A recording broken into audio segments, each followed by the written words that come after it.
अस्सलाम वालेकुम बच्चों, क्या हाल है? कैसे हैं आप लोग? खुश हैं? मज़े में हैं? ज़िंदगी गुलजार है या बेजार है?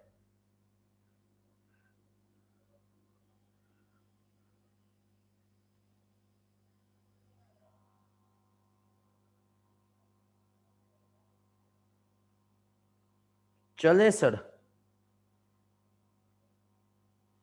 चलें सर, 1 मिनट बस दे दें। 1 मिनट और रुक जाएं।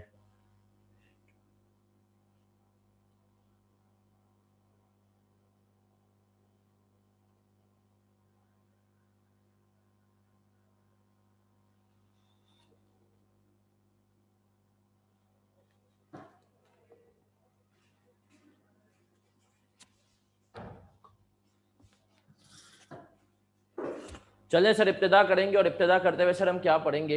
इब्तिदा करते हुए सर आज भी हम पढ़ेंगे IFRS 15। सर ये जो IFRS 15 है, ये बहुत इंपॉर्टेंट IS है। क्यों IS है? हमने इसको सर कहा था कि हम पढ़ चुके थे 3 क्लासेस पहले, और इसलिए इंपॉर्टेंट है क्योंकि सर इसमें चेंजेस आई हैं। इसके अंदर डिफरेंट सिनेरियोज हैं, डिफरेंट तरह की पूरी जो दुनिया भर में रेवेन्यू ट्रांजेक्शन हो रही है उनको अकाउंट फॉर करने की कोशिश की गई है। तो इसीलिए सर ये इंपॉर्टेंट IS है। चलिए सर इब्तिदा करेंगे। और इब्तिदा करते हुए हमने कहा कि सर IFRS 15 में हम क्या पढ़ेंगे। IFRS 15 के अंदर सर हम पढ़ रहे होंगे, हम क्या क्या पढ़ चुके हैं अब तक, है ना सर? हमने कहा IFRS 15 में अब तक हम पढ़ चुके हैं कि हमारे पास रेवेन्यू होता है कॉन्ट्रैक्ट फ्रॉम कस्टमर से, मतलब जो कस्टमर्स के थ्रू जो रेवेन्यू आता है, हमने कहा उसी को रेवेन्यू कहेंगे। वरना सर हमने कहा इनकम जो है हमारी अदर देन कस्टमर्स भी आती है, उनको कंसिडर नहीं करते। फिर हमने कहा कस्टमर्स वो जो ऑर्डनरी आउटपुट खरीदते हैं। फिर हमने कहा सर स्टेप 1 पे आए थे, उसने कहा था कॉन्ट्रैक्ट। कॉन्ट्रैक्ट जो है दो या दो से ज्यादा पार्टीज के दरमियान होता है, उसमें राइट्स होते हैं। कॉन्ट्रैक्ट का क्राइटेरिया, उसके अंदर 5 बातें होनी चाहिए। कौन सी? अप्रूव्ड होना चाहिए, payment terms and conditions identified हो, राइट्स हो, कमर्शियल सब्सटेंस हो, मतलब फायदे की उम्मीद हो, शायद अभी ना हो फ्यूचर में फायदे की उम्मीद हो, और आपकी कंसिडरेशन रिसीवेबल प्रोबेबल होने चाहिए। फिर मतलब दूसरी इंपॉर्टेंट चीज थी परफॉर्मेंस ऑब्लिगेशन। हमें कैसे पता चलेगा सवाल में एक परफॉर्मेंस ऑब्लिगेशन है एक से ज्यादा है? जब बायर भी उनसे अलग अलग बेनिफिट ले सके और सेलर के लिए भी वो क्या हो, अलग अलग हो। सर फिर हमने पढ़ा ट्रांजेक्शन प्राइस। ट्रांजेक्शन प्राइस क्या होती है सर? ट्रांजेक्शन प्राइस वो पैसे जो आपको मिलने वाले हों उनको हम कहते हैं sir transaction price. Sir transaction price में से हमने कहा कि सर हम क्या करते हैं सर, हम उसकी शरारतों को देखते हैं। हमने कहा अगर वेरिएबल कंसिडरेशन हो तो जिसकी मोस्ट लाइकली आउटकम होता है उसकी तरफ जाते हैं सर, वरना हमने कहा एक एक्सपेक्टेड वैल्यू भी होता है। सर फिर हम और आगे बढ़े थे, और आगे बढ़ते हुए हमने क्या पढ़ा था सर? और आगे बढ़ते हुए हमने पढ़ा था कि हमारे पास जो है सर नॉन कैश कंसिडरेशन भी हो सकती है, उसमें हमें फेयर मार्केट वैल्यू पर जाना है। और हमने क्या पढ़ा था सर? और हमने पढ़ा था कि सर जो है टाइम वैल्यू ऑफ मनी का इम्पैक्ट है, उसको भी कंसीडर करना होता है। और हमने कहा था कि सर डिफरेंट चीज़ें और भी हैं सर, जैसे कि हमने कहा सर हमारे पास जो है वॉल्यूम डिस्काउंट इंसेंटिव होता है, इंसेंटिव टू कस्टमर होता है, नेट करके आपको रिकॉर्ड करना होता है। वॉल्यूम डिस्काउंट इंसेंटिव उसको भी आपने देखना होता है। और सर फिर हमने और भी पढ़ा था कि हमारे पास अगली चीज़ और क्या होती है, जल्दी बताओ। हमने कहा सर डिफंड लाइबिलिटी और एसेट टू रिकवर। सही है सर, डिफंड लाइबिलिटी वाला कॉन्सेप्ट पढ़ा, सेल्स रिटर्न के अगेंस्ट था। सर फिर हमने पढ़ा था कि परफॉर्मेंस ऑब्लिगेशन को हमें क्या करना होता है, एलोकेट करना होता है। और एलोकेट किस में करना होगा परफॉर्मेंस ऑब्लिगेशन को? हमने कहा कि सॉरी, ट्रांजैक्शन प्राइस को परफॉर्मेंस ऑब्लिगेशन अगर एक से ज्यादा हो सवाल में तो उसमें एलोकेट करना होगा। और एलोकेशन के लिए हमने कहा स्टैंड अलोन प्राइसेस की अप्रोच भी होती है, अगर वो ना हो तो हम रेजिडुअल अप्रोच की तरफ भी जा रहे होते हैं। इसमें कुछ और शरारतें जो हम पढ़ेंगे बाद में। सर आज की क्लास जो है, आज की जो क्लास है खास तौर पे, उस क्लास के अंदर आज जो हमारा सर टारगेट होगा वो होगा कॉन्ट्रैक्ट एसेट। आज की क्लास में सर जो हमारा टारगेट होगा वो होगा कॉन्ट्रैक्ट एसेट। सर अब सुनिएगा, कॉन्ट्रैक्ट एसेट के अंदर 3 चीजें आ जाती हैं। Contract cost to obtain a contract,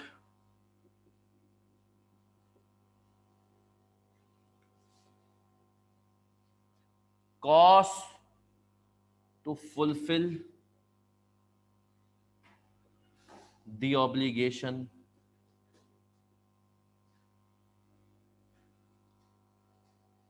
और हमने कहा conditional right to receive. Sir कुल मिला करके ये तीन चीजें होती हैं, cost to obtain a contract, cost to fulfill the obligation, conditional right to receive. Sir कुल मिला के ये तीन चीजें होती हैं, चौथी कोई चीज नहीं हो सकती। सही है, अगर हम कॉन्ट्रैक्ट एसेट की बात करें। चलें सर, अब मैं आपको पहले तीनों का ओवरव्यू दूंगा, फिर हम आएंगे और सर इनकी स्पेसिफिक अकाउंटिंग भी पढ़ेंगे। चले सर, पहले लेते हैं तीनों का ओवरव्यू। सर पहले लेंगे हम तीनों का ओवरव्यू। तीनों के ओवरव्यू पे जब हम आए तो हमने कहा सर हमारे पास कॉन्ट्रैक्ट एसेट में आए। सबसे पहले हमने कहा cost to obtain a contract.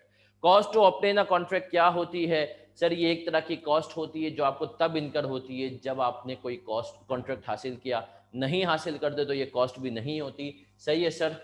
तो हमने कहा इसके केस में सिर्फ इंक्रीमेंटल कॉस्ट को हमें याद रखना है, only same as prepaid treatment. Sir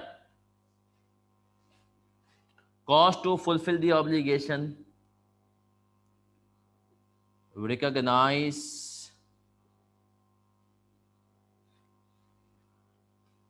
through input output method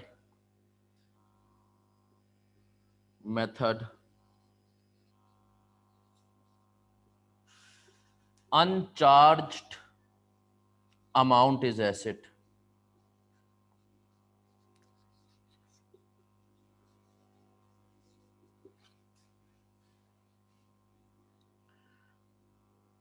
amount recovery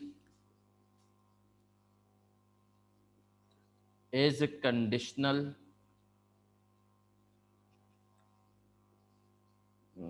other than time।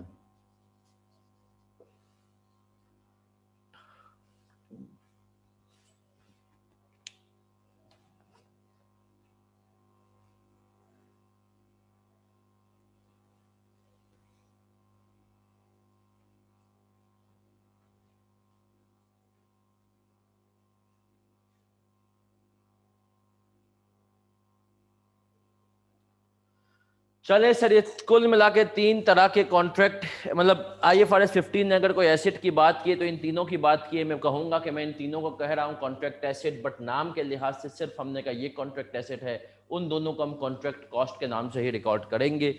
सही है सर, चलें जी।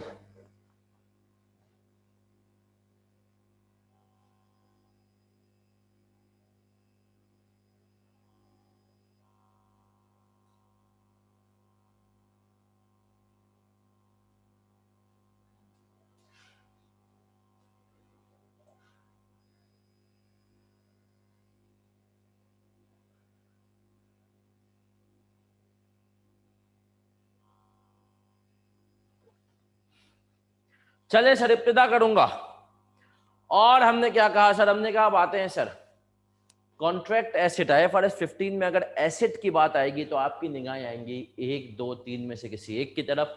अब हमने कहा सर सबसे पहले मैं आऊंगा कंडीशनल राइट टू रिसीवेबल के ऊपर। इसको मेरा बच्चा बड़े ही गौर से सुनना है और समझना है, इसको बड़े ही गौर से सुनना है और समझना है। सर ये कंडीशनल राइट टू रिसीवेबल क्या होता है? कंडीशनल राइट टू रिसीवेबल, मैं आपको छोटी सी एग्जांपल देता हूं। हम यूनिलीवर में थे और सर आपको पता है जो यूनिलीवर है, यूनिलीवर एक कंपनी ऐसी है जिसके बारे में अगर हम आपसे बात कहें तो सर यूनिलीवर को पता है कि उनका एक नाम है, उनको पता है कि उनका एक नाम है वर्थ में। सही है, हर जगह यूनिलीवर का एक नाम है। तो यूनिलीवर का सर ये जो नाम है ना, ये नाम बहुत इंपॉर्टेंट है। क्यों इंपॉर्टेंट है यूनिलीवर का नाम?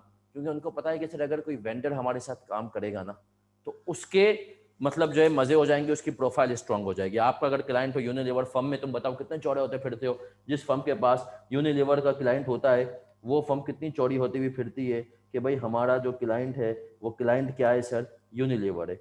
ठीक है सर, तो हमने कहा सर इसी तरीके से वेंडर्स हों वो चोरे फिरते हैं, एम्प्लॉय हों वो चोरे होकर फिरते हैं, तो यूनिलीवर को पता है कि यार हमारा एक नाम है। तो यूनिलीवर करती है बदमाशी। क्या करती है? बदमाशी।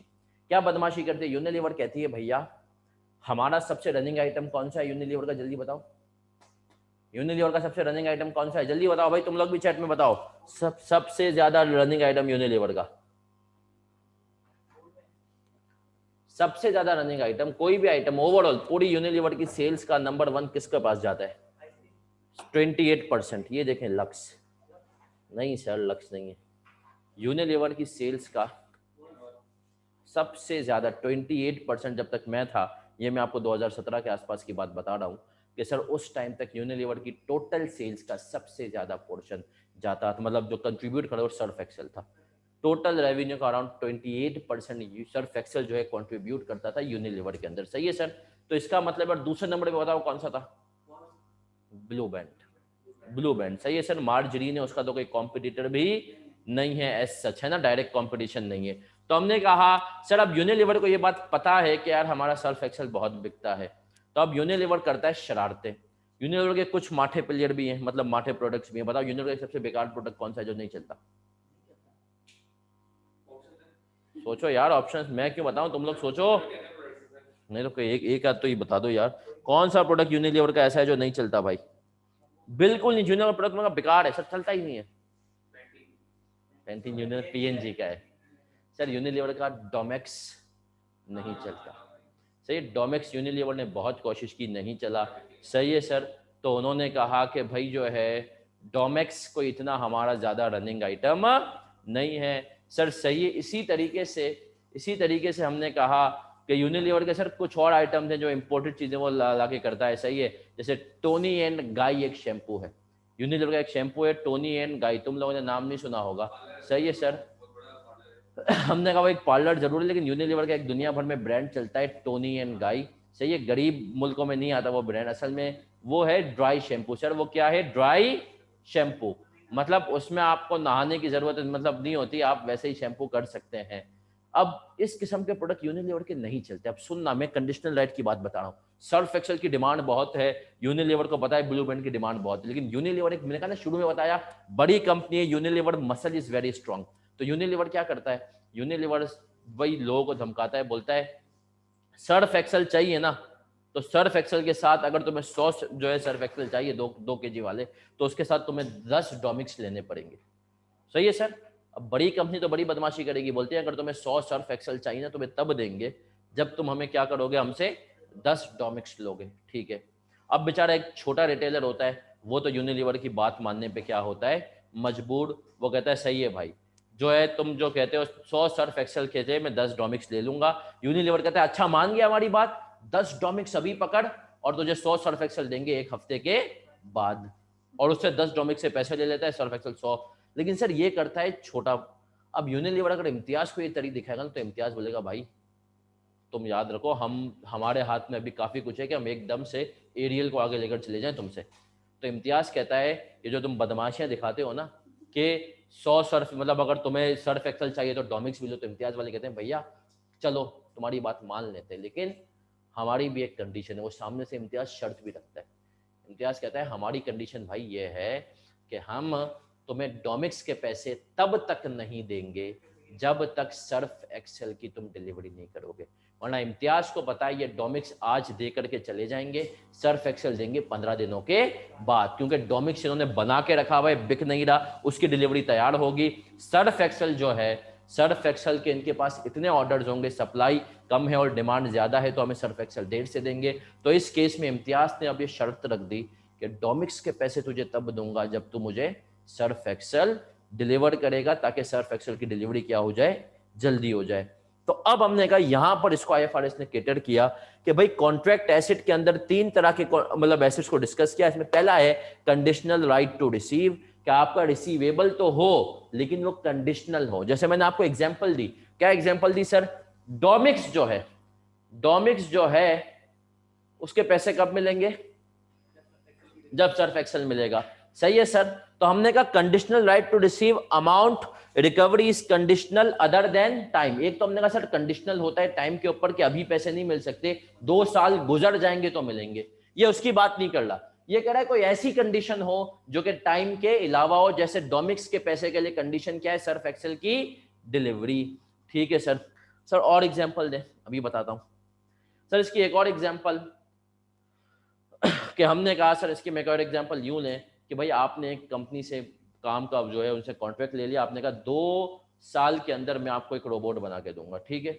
और कंपनी ने एक कंडीशन लगाई कि तुम हमें 2 साल के ऊपर रोबोट बनाओगे तो पैसे तब तक नहीं मिलेंगे जब तक पूरा रोबोट कंप्लीट नहीं हो जाता। अगर अभी पार्ट 1 साल गुजर चुका है, पार्ट रोबोट कंप्लीट है, तो हम तुम्हें पैसे तो नहीं देंगे। लेकिन सर क्या अगर मुझे पैसे नहीं मिल रहे, तो मैंने कहा कि मैं अपना रेवेन्यू रिकॉग्नाइज नहीं करूंगा, तो आईएएस ने कहा चंदा कर सकते हो, लेकिन वो रेवेन्यू की क्या है, कंडीशनल है अभी। ठीक है सर।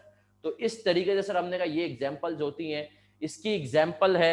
और आए सर अब इसकी एग्जांपल करते हैं हम, आए जी आए।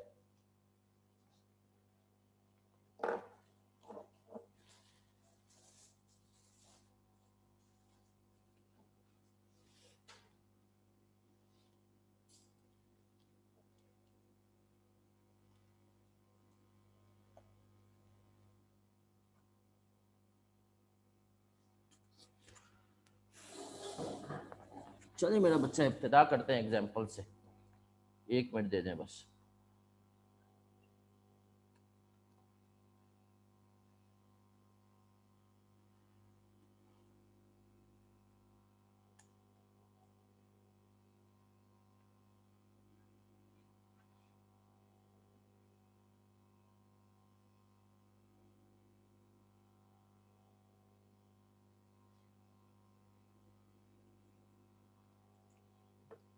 चलिए सर क्वेश्चन नंबर 32 है हमारे हैंडआउट का।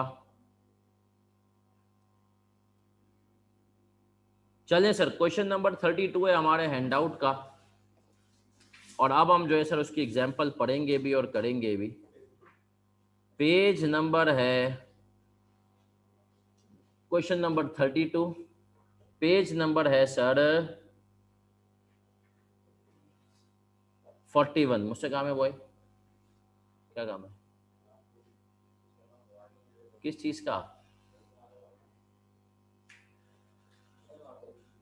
रुक जा थोड़ी देर बस, नमाज अभी ब्रेक दूंगा, ठीक है, लाइब्रेरी में बैठ जा रहा हूँ बस। सर क्वेश्चन नंबर 32,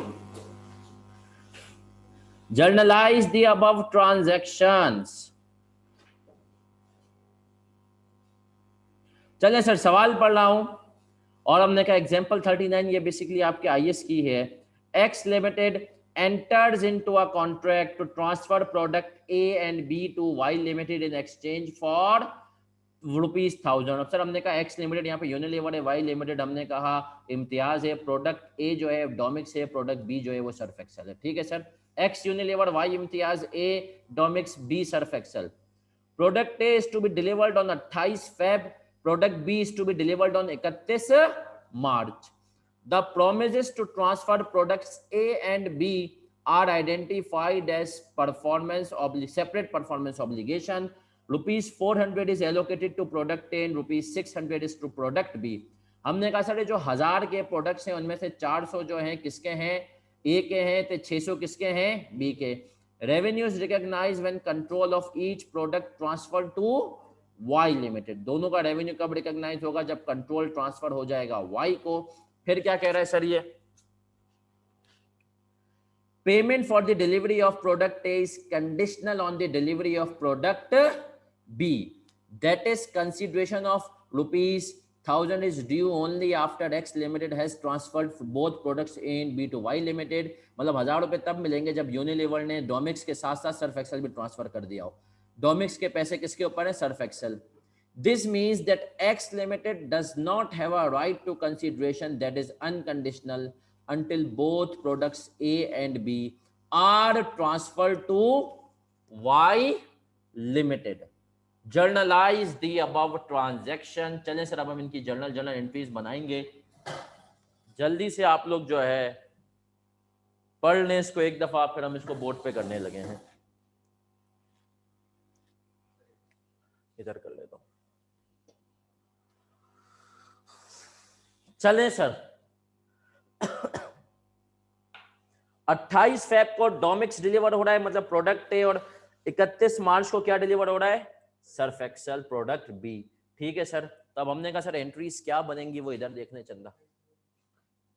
हमने कहा 28 फेब को सर क्या एंट्री बनाएंगे? 28 फेब को एसिड टू रिकवर नहीं होगा सर, हमें कॉस्ट वॉस्ट तो यहाँ पे पता ही नहीं, तो कॉस्ट की एंट्री तो हम बनाएंगे ही नहीं ना सर। 28 फेब को हमने कहा हम एंट्री बनाएंगे, रिसीवेबल नहीं रिकॉर्ड करेंगे बल्कि कॉन्ट्रैक्ट एसेट को डेबिट करेंगे। कॉन्ट्रैक्ट एसेट डेबिट होगा कि भैया ये वो रिसीवेबल है जो शेयर होल्डर को बता देगा कि अनकंडीशनली कंडीशन लगी हुई है इसमें। सही है सर।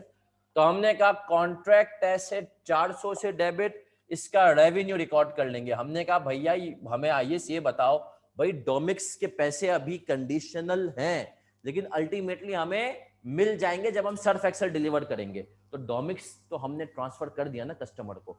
जब डोमिक्स ट्रांसफर कर दिया तो हमने कहा हमने अपनी परफॉर्मेंस ऑब्लिगेशन डोमिक्स वाली तो सेटिस्फाई कर दी, उसका तो हम रेवेन्यू रिकॉग्नाइज कर लें। तो आईएस ने कहा हाँ भाई हाँ उसका रेवेन्यू रिकॉग्नाइज कर लो, और क्या डेबिट करोगे? कॉन्ट्रैक्ट एसेट डेबिट करोगे और रेवेन्यू क्या कर दोगे? क्रेडिट कर दोगे। सही है सर। ये 28 फेब को हमने एंट्री बना दी। सही है सर। प्रोडक्ट ए की डिलीवरी की। सर फिर अगली एंट्री कब बनाएंगे? 31 मार्च। 31 मार्च को अब हमने प्रोडक्ट बी भी डिलीवर कर दिया। अब इधर देख लो एक मिनट, प्रोडक्ट बी भी हमने सर 31 मार्च को डिलीवर कर दिया। हमने कहा प्रोडक्ट बी का तो रेवेन्यू रिकॉर्ड कर लेंगे। कितने से सर? 600 से। ठीक है सर। जब मैंने प्रोडक्ट बी डिलीवर किया तो जो प्रोडक्ट ए था उसका भी जो मेरा रिसीवेबल का राइट कंडीशनल था वो अनकंडीशनल हो गया। यस सर, वो भी अनकंडीशनल हो गया। मैंने कंडीशन पूरी कर दी जो लगी हुई थी प्रोडक्ट ए के रिसीवेबल के साथ। तो इसका मतलब है मैं कॉन्ट्रैक्ट एसेट यहां पर क्रेडिट कर दूंगा। सही है सर। कितने से? 400 से। और रिसीवेबल डेबिट कर दूंगा सर कितने से? पूरे 1000 से। 1000 का ब्रेकअप क्या है? 600 बी का रिसीवेबल और 400 ए का रिसीवेबल। ए का जो पहले कंडीशनल था अब क्या हो गया है? अनकंडीशन। सही है सर। तो हमने कहा ये कॉन्सेप्ट है कंडीशनल राइट टू रिसीवेबल का। सही है सर।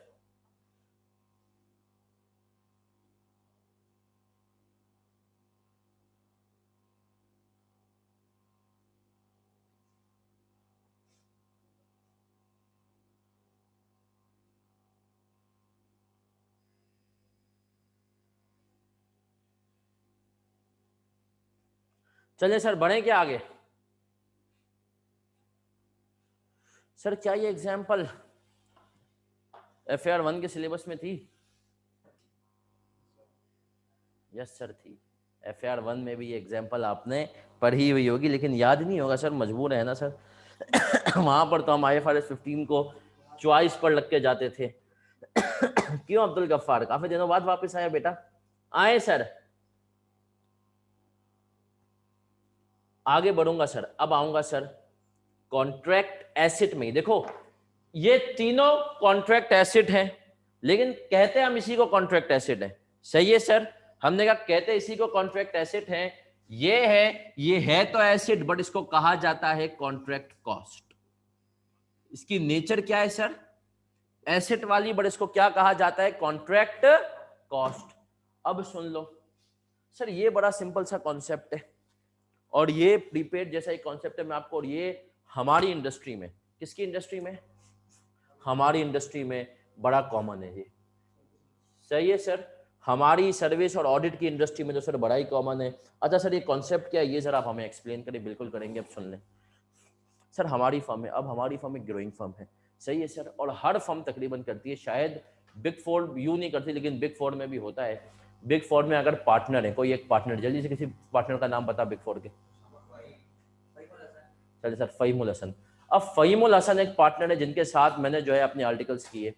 अब अगर फ़हीमुल हसन फर्ग्यूसन के लिए कोई क्लाइंट लेकर के आते हैं ना तो फ़हीम साहब को उस क्लाइंट के ऊपर एक रेफरल मिलता है। क्या मिलता है? रेफरल फी मिलती है। मतलब एक तो उनको अपना पार्टनरशिप का जो है वो मिल ही रहा है। सही है सर। लेकिन उस क्लाइंट के लाने के लिए, फर्म को क्लाइंट को देने के लिए भी क्या मिलती है सर? एक रेफरल फी मिलती है। अब हमारी भी फर्म है, हम भी सर यही करते हैं भाई, फर्म को ग्रो होना है, फर्म को ग्रो होना है तो फर्म चाहती है कि हम ग्रो तब होंगे जब हम सेल्स हमारी ज़्यादा हो, है ना, हमारी सर्विसेज लोग ज़्यादा लोग। अब हमने कहा सर हमारी जो सर्विसेज ज़्यादा लोग कब खरीदेंगे सर, जब अगलों को भी मतलब हम कोई फ़ायदा देंगे कि हम अगले को हमारा चलता फिरता क्या बना देंगे, कमीशन एजेंट। तो हर छोटी फर्म ये करती है, हर नई भी करती है, तो सर हम भी करते हैं, हमारी फर्म में भी है कि अगर आपने कोई हमारी फर्म को क्लाइंट ला कर दिया ना, तो उस क्लाइंट का 10% 15% शेयर आपको मिलेगा। जब तक वो क्लाइंट किसके पास है, फर्म के पास है, उसकी जो मंथली बिलिंग होगी उसका 10% तक आपको मिलेगा। और ये हर बहुत सारे बिजनेसेस में कॉमन है कि आप क्लाइंट ला करके दो, उसका 10% हम आपको देंगे। तो सर आईएएस ने कहा देखो भाई इस किस्म की ट्रांजैक्शंस भी बहुत होती हैं, और इसके अलावा कंपनीज के अंदर भी एक जो सबसे इंपॉर्टेंट चीज है वो ये है सेल्स स्टाफ को जो कमीशन मिलता है। सही है सर, सेल्स स्टाफ ने कॉन्ट्रैक्ट ला करके दे दिया और उसके ऊपर अब कमीशन मिल रहा है। तो आईएएस ने कहा यार ये जो कमीशन की कॉस्ट है ना, ये incremental cost to obtain a contract है। इंक्रीमेंटल का वर्ड यहाँ पे जरूरी है। Sir what is incremental? हमने कहा सर इंक्रीमेंटल कॉस्ट वो कॉस्ट होती है कि जो इनकर नहीं होती अगर कॉन्ट्रैक्ट नहीं मिलता। क्या कॉस्ट होती है? वो कॉस्ट जो कि इनकर नहीं होती, जो कॉन्ट्रैक्ट नहीं होता। तो अब हमने कहा भाई आपने अगर मुझे कोई क्लाइंट लाकर दे दिया जो 2 साल चलेगा, मैंने कहा मैं आपको इसकी कमीशन के बदले में इतना अमाउंट दे दूंगा। सही है जी, सही है सर। तो वो मैं अमाउंट आपको तब दूंगा जब क्लाइंट मुझे मिलेगा, नहीं मिलेगा तो मैं आपको क्यों दूंगा अमाउंट, है ना सर। तो सर आप इसमें छोटा सा इस्लामिक पहलू सुन लें।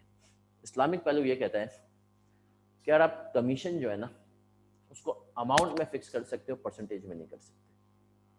इस्लाम का जो वो है ना वो क्या है, कमीशन को आप एक अमाउंट में कर सकते हो, परसेंटेज में नहीं कर सकते। आप अमाउंट की उसमें डाल सकते हो, परसेंटेज टर्म्स में जो है नहीं कर सकते। क्यों सर? इसके पीछे काफ़ी डिटेल्स हैं, काफ़ी जो है लोगों ने दिमाग लगाया है, लेकिन इस्लामिक पॉइंट ऑफ व्यू में आपको ये मुझे कैसे पता चला सर? वो जो होता है ना कि मेरा भाई जो है ना छोटे मोटे जो है ना उसके पास माशाल्लाह ट्यूशन वगैरह आते रहते हैं, तो इधर उधर लोगों को देता रहता है ना। तो उसके लिए जब एक दफ़ा हुआ तो हमने 2-3 जगहों से पूछा, तो वहाँ से यही आया कि यार देखो ये ट्यूटर एकेडमी होती है ना, वो आपने अगर किसी उसके साथ तजुर्बा हो तो वह आपको ट्यूशन देती है और बोलती है पहले महीने की फीस का 50% 60% को इस किस्म का करती है। तो बोला यार ये परसेंटेज में फिक्स ना करें, आप अमाउंट में कर लें। फिक्स कर लें कि भाई हम आपसे जो है हम जो भी ट्यूशन आएगा उससे हम ट्यूशन देने के 4,000 लेंगे, 3,000 लेंगे। बोला आप यार सिलेब भी बना दें लेकिन देखो परसेंटेज टर्म्स को यूं ना करें। सही है सर। तो इसके पीछे काफी डिटेल लॉजिक है, लेकिन सर चलें सर। तो हमने कहा सर ये एक इंपॉर्टेंट बात सामने आई और हमने कहा ये हम देख लेंगे। आए सर, तो हमने कहा इंक्रीमेंटल कॉस्ट खाली हमें देखनी है, वो इंक्रीमेंटल कॉस्ट जो कॉन्ट्रैक्ट नहीं मिलता तो इनकर भी नहीं होती। आईएएस ने कहा उसकी ट्रीटमेंट क्या करोगे, सेम एज प्रीपेड। आपने कहा चलें सर ये तो और आसान हो गया। आए सर एक एग्जाम्पल कर लेते हैं। एग्जाम्पल नहीं सर बल्कि हमने कहा हम करेंगे, बिल्कुल ऐसे ही ना। हमने कहा सर इसको अभी हमने एक एमसीक्यू की मद में भी देखेंगे।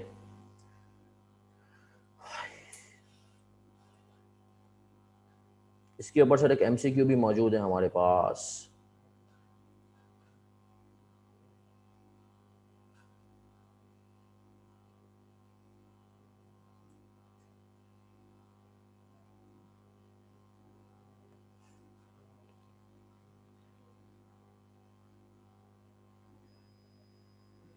एमसीक्यू जो मैंने होमवर्क दिए थे वो किए नहीं किए? चलिए सर एमसीक्यू नंबर 13 पे आ जाएंगे, पेज नंबर 22।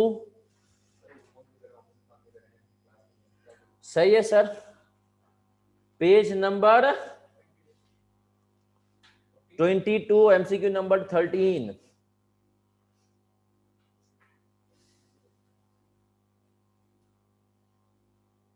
क्या कह रहा है? X Limited wins a competitive bid to provide consulting services to a new customer. X Limited incurred the following cost to obtain the contract. Commission to sales employees for winning the contract. Sales और employees को sir जो commission होगी वो 10,000। External legal fees for due diligence. Sir what is due diligence? तुम लोग firm में ही करते हैं सर। ड्यू डिलिजेंस होती है feasibility study. Feasibility study firm में आप लोग इंशाल्लाह करेंगे कहीं ना कहीं। मैंने वैसे एक ज़िंदगी में मैंने एक तो फिजिबिलिटी अपनी फर्म के लिए की हुई, एक जो है कंपनी को, किसी को ल्यूब्रिकेंट मैन्युफैक्चरिंग कंपनी बनानी थी तो उनको फिजिबिलिटी बना के दी थी। इसके अलावा मैंने फर्म में रहते हुए एक फिजिबिलिटी असाइनमेंट किया, आप भी इंशाल्लाह करेंगे, बड़ी अच्छी लर्निंग होती है उसमें। उसके अंदर जो आपके ये जो BFD वाले और जो आपने कॉस्टिंग में NPV पेबैक वगैरह पढ़ा है ना, उन सब की एप्लीकेशन होती है और बड़ा मज़ा आता है। सर मैंने किया था जब आई थिंक अटक सीमेंट ने ठट्टा सीमेंट को खरीदने का सोचा था, उसके लिए हमने एक फिजिबिलिटी की थी, आप भी इंशाल्लाह करेंगे, बड़ा अच्छा असाइनमेंट होता है। External legal fees for due diligence, तो मतलब हमने जो है भैया एक कॉन्ट्रैक्ट हासिल से करने से पहले एक फिजिबिलिटी स्टडी भी करवाई थी कि भाई इसका हम क्या करें, तो हमने कहा एक उसकी भी फीस है। फिर क्या कहा जा रहा है, हमने कहा फिर कहा जा रहा है travel cost to deliver proposal, अपना प्रोपोजल देने के लिए हमने कहा ट्रेवल कॉस्ट भी है, और फिर कह रहा है टोटल कॉस्ट इनकर्ड कितनी है, और हमें बताएं how to recognise above cost, इस कॉस्ट को हम कैसे रिकॉग्नाइज करें। अब इसमें आपको मैं सिर्फ छोटी सी एडिशन करवा रहा हूं, आप अपने पास नोट कर लें कि MCQ नंबर 13 में एडिशन ये है, MCQ नंबर 13 के अंदर एडिशन ये है कि लाइफ ऑफ प्रोडक्ट जो है कॉन्ट्रैक्ट, मतलब जो है कॉन्ट्रैक्ट जो पीरियड है वो 2 साल है, कॉन्ट्रैक्ट का जो पीरियड है वो 2 साल है, कॉन्ट्रैक्ट पीरियड इज 2 years।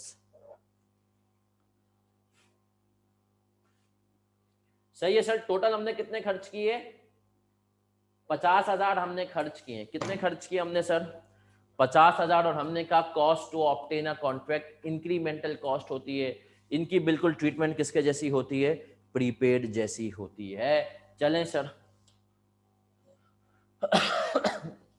इसकी एंट्री बनाते हैं। ईयर 0 पे हम आए, आज के दिन ना सर, ईयर 0 पे हमने एंट्री बनाई cost to obtain a contract में, एक्सपेंस डेबिट और contract cost credit, contract cost debit और सूदी दारा क्रेडिट। कितने से सर, बैंक कितने से हो रहा है, 50,000। एक्सपेंस कितने से डेबिट होगा, 40। और कॉन्ट्रैक्ट कॉस्ट कितने से सर, 10। 40 का एक्सपेंस क्यों, प्रोपोजल की डिलीवरी की और ड्यू डिलिजेंस की। हमने कहा वो इंक्रीमेंटल कॉस्ट नहीं थी, कॉन्ट्रैक्ट हमें मिलता ना मिलता, ड्यू डिलिजेंस तो हमने करवा ली। ड्यू डिलिजेंस तो थी इसीलिए कि कॉन्ट्रैक्ट के लिए हम बिड करें या ना करें, और जो प्रोपोजल को भी हमने जो है डिलीवर करने की कॉस्ट है उसको भी हमने कहा हम नहीं करेंगे कंसीडर। सही है सर। तो हमने कहा ये हो गया expense debit, contract cost debit, सूदी दारा क्रेडिट। सही है सर। फिर ईयर 1 के एंड पे आप देख लो सर, ये जो मैंने कॉन्ट्रैक्ट कॉस्ट लिखा है ना, इसकी नेचर एसेट है। अभी इधर देख लो बोर्ड पे, ईयर 1 के एंड पे जैसे आप प्रीपेड को एक्सपेंस आउट करते हैं, इसको भी वैसे ही एक्सपेंस आउट कर देंगे। अगर कॉन्ट्रैक्ट 2 सालों का था तो आप ईयर 1 के एंड पे एंट्री बनाएंगे expense debit contract cost credit, कितने सालों से, कितने से, 5। 10,000 डिवाइडेड बाई 2 कितना हो गया भाई, ये 5,000। ठीक है सर। और हमने कहा सर ईयर 3 पे क्या करेंगे, ईयर 2 पे सॉरी, यही एंट्री सर वापस बना देंगे एक्सपेंस डेबिट और कॉन्ट्रैक्ट कॉस्ट सर कितने से, 5,000।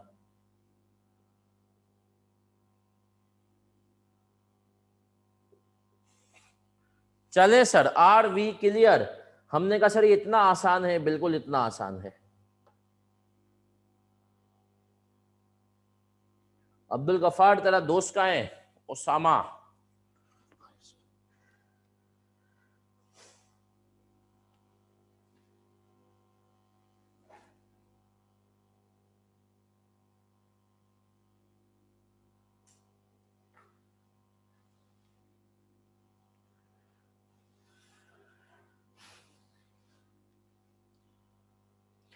चले सर, अब मेरा आपसे 2 मासूमाना सवाल है, अब उनको आपने जो है जवाब देना है। सर मासूमाना सवाल नंबर 1 कि इसमें मैंने आपको बता दिया कितने साल थे सर, 2 साल हैं। अगर मैं आपको कहूं कि यार 1 ही साल का कॉन्ट्रैक्ट था, तब तुम ये हरकत करते, कॉन्ट्रैक्ट कॉस्ट डेबिट करते फिर एक्सपेंस आउट करते ईयर एंड पे, या नहीं करते, कर भी सकते और नहीं भी कर सकते। आईएएस ने कहा भैया कर भी सकते और नहीं भी कर सकते, ये आपके ऊपर है, अभी पढ़ाऊंगा मैं।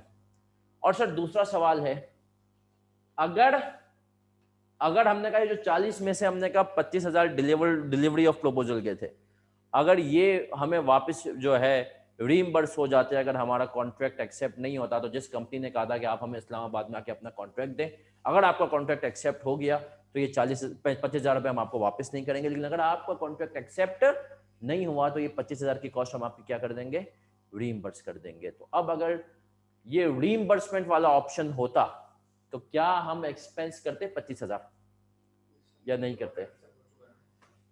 अगर हम बोलते कि सर इसको हम 25,000 को एक्सपेंस फिर उस ईयर जीरो के टाइम पे, ये तो हमारा हो चुका है, लेकिन जब ये कॉस्ट एक्चुअल में इनकर हुई होती है ना, उस टाइम पे हम इसको क्या बनाते सर, कॉन्ट्रैक्ट कॉस्ट।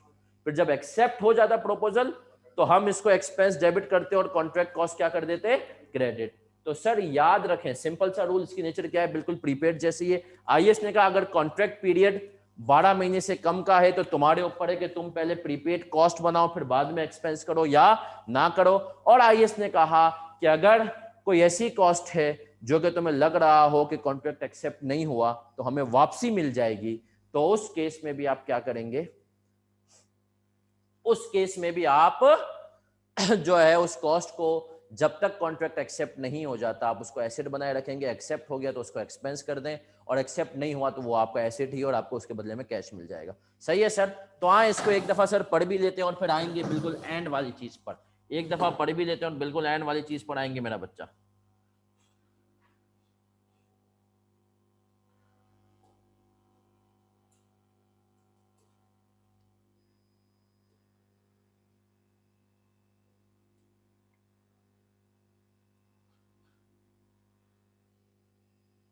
चलिए सर, पेज नंबर 7 पे आ जाए, आपकी स्टडी टेक्स्ट, जिसको बच्चे इंपॉर्टेंस भी नहीं देते और आईके अब इसको फुल इंपॉर्टेंस देने के चक्कर में होता है। हमने कहा सर आए पेज नंबर 7 पर आते हैं, इसकी आपकी स्टडी टेक्स्ट के ऊपर क्या कह रहा है। चलें सर,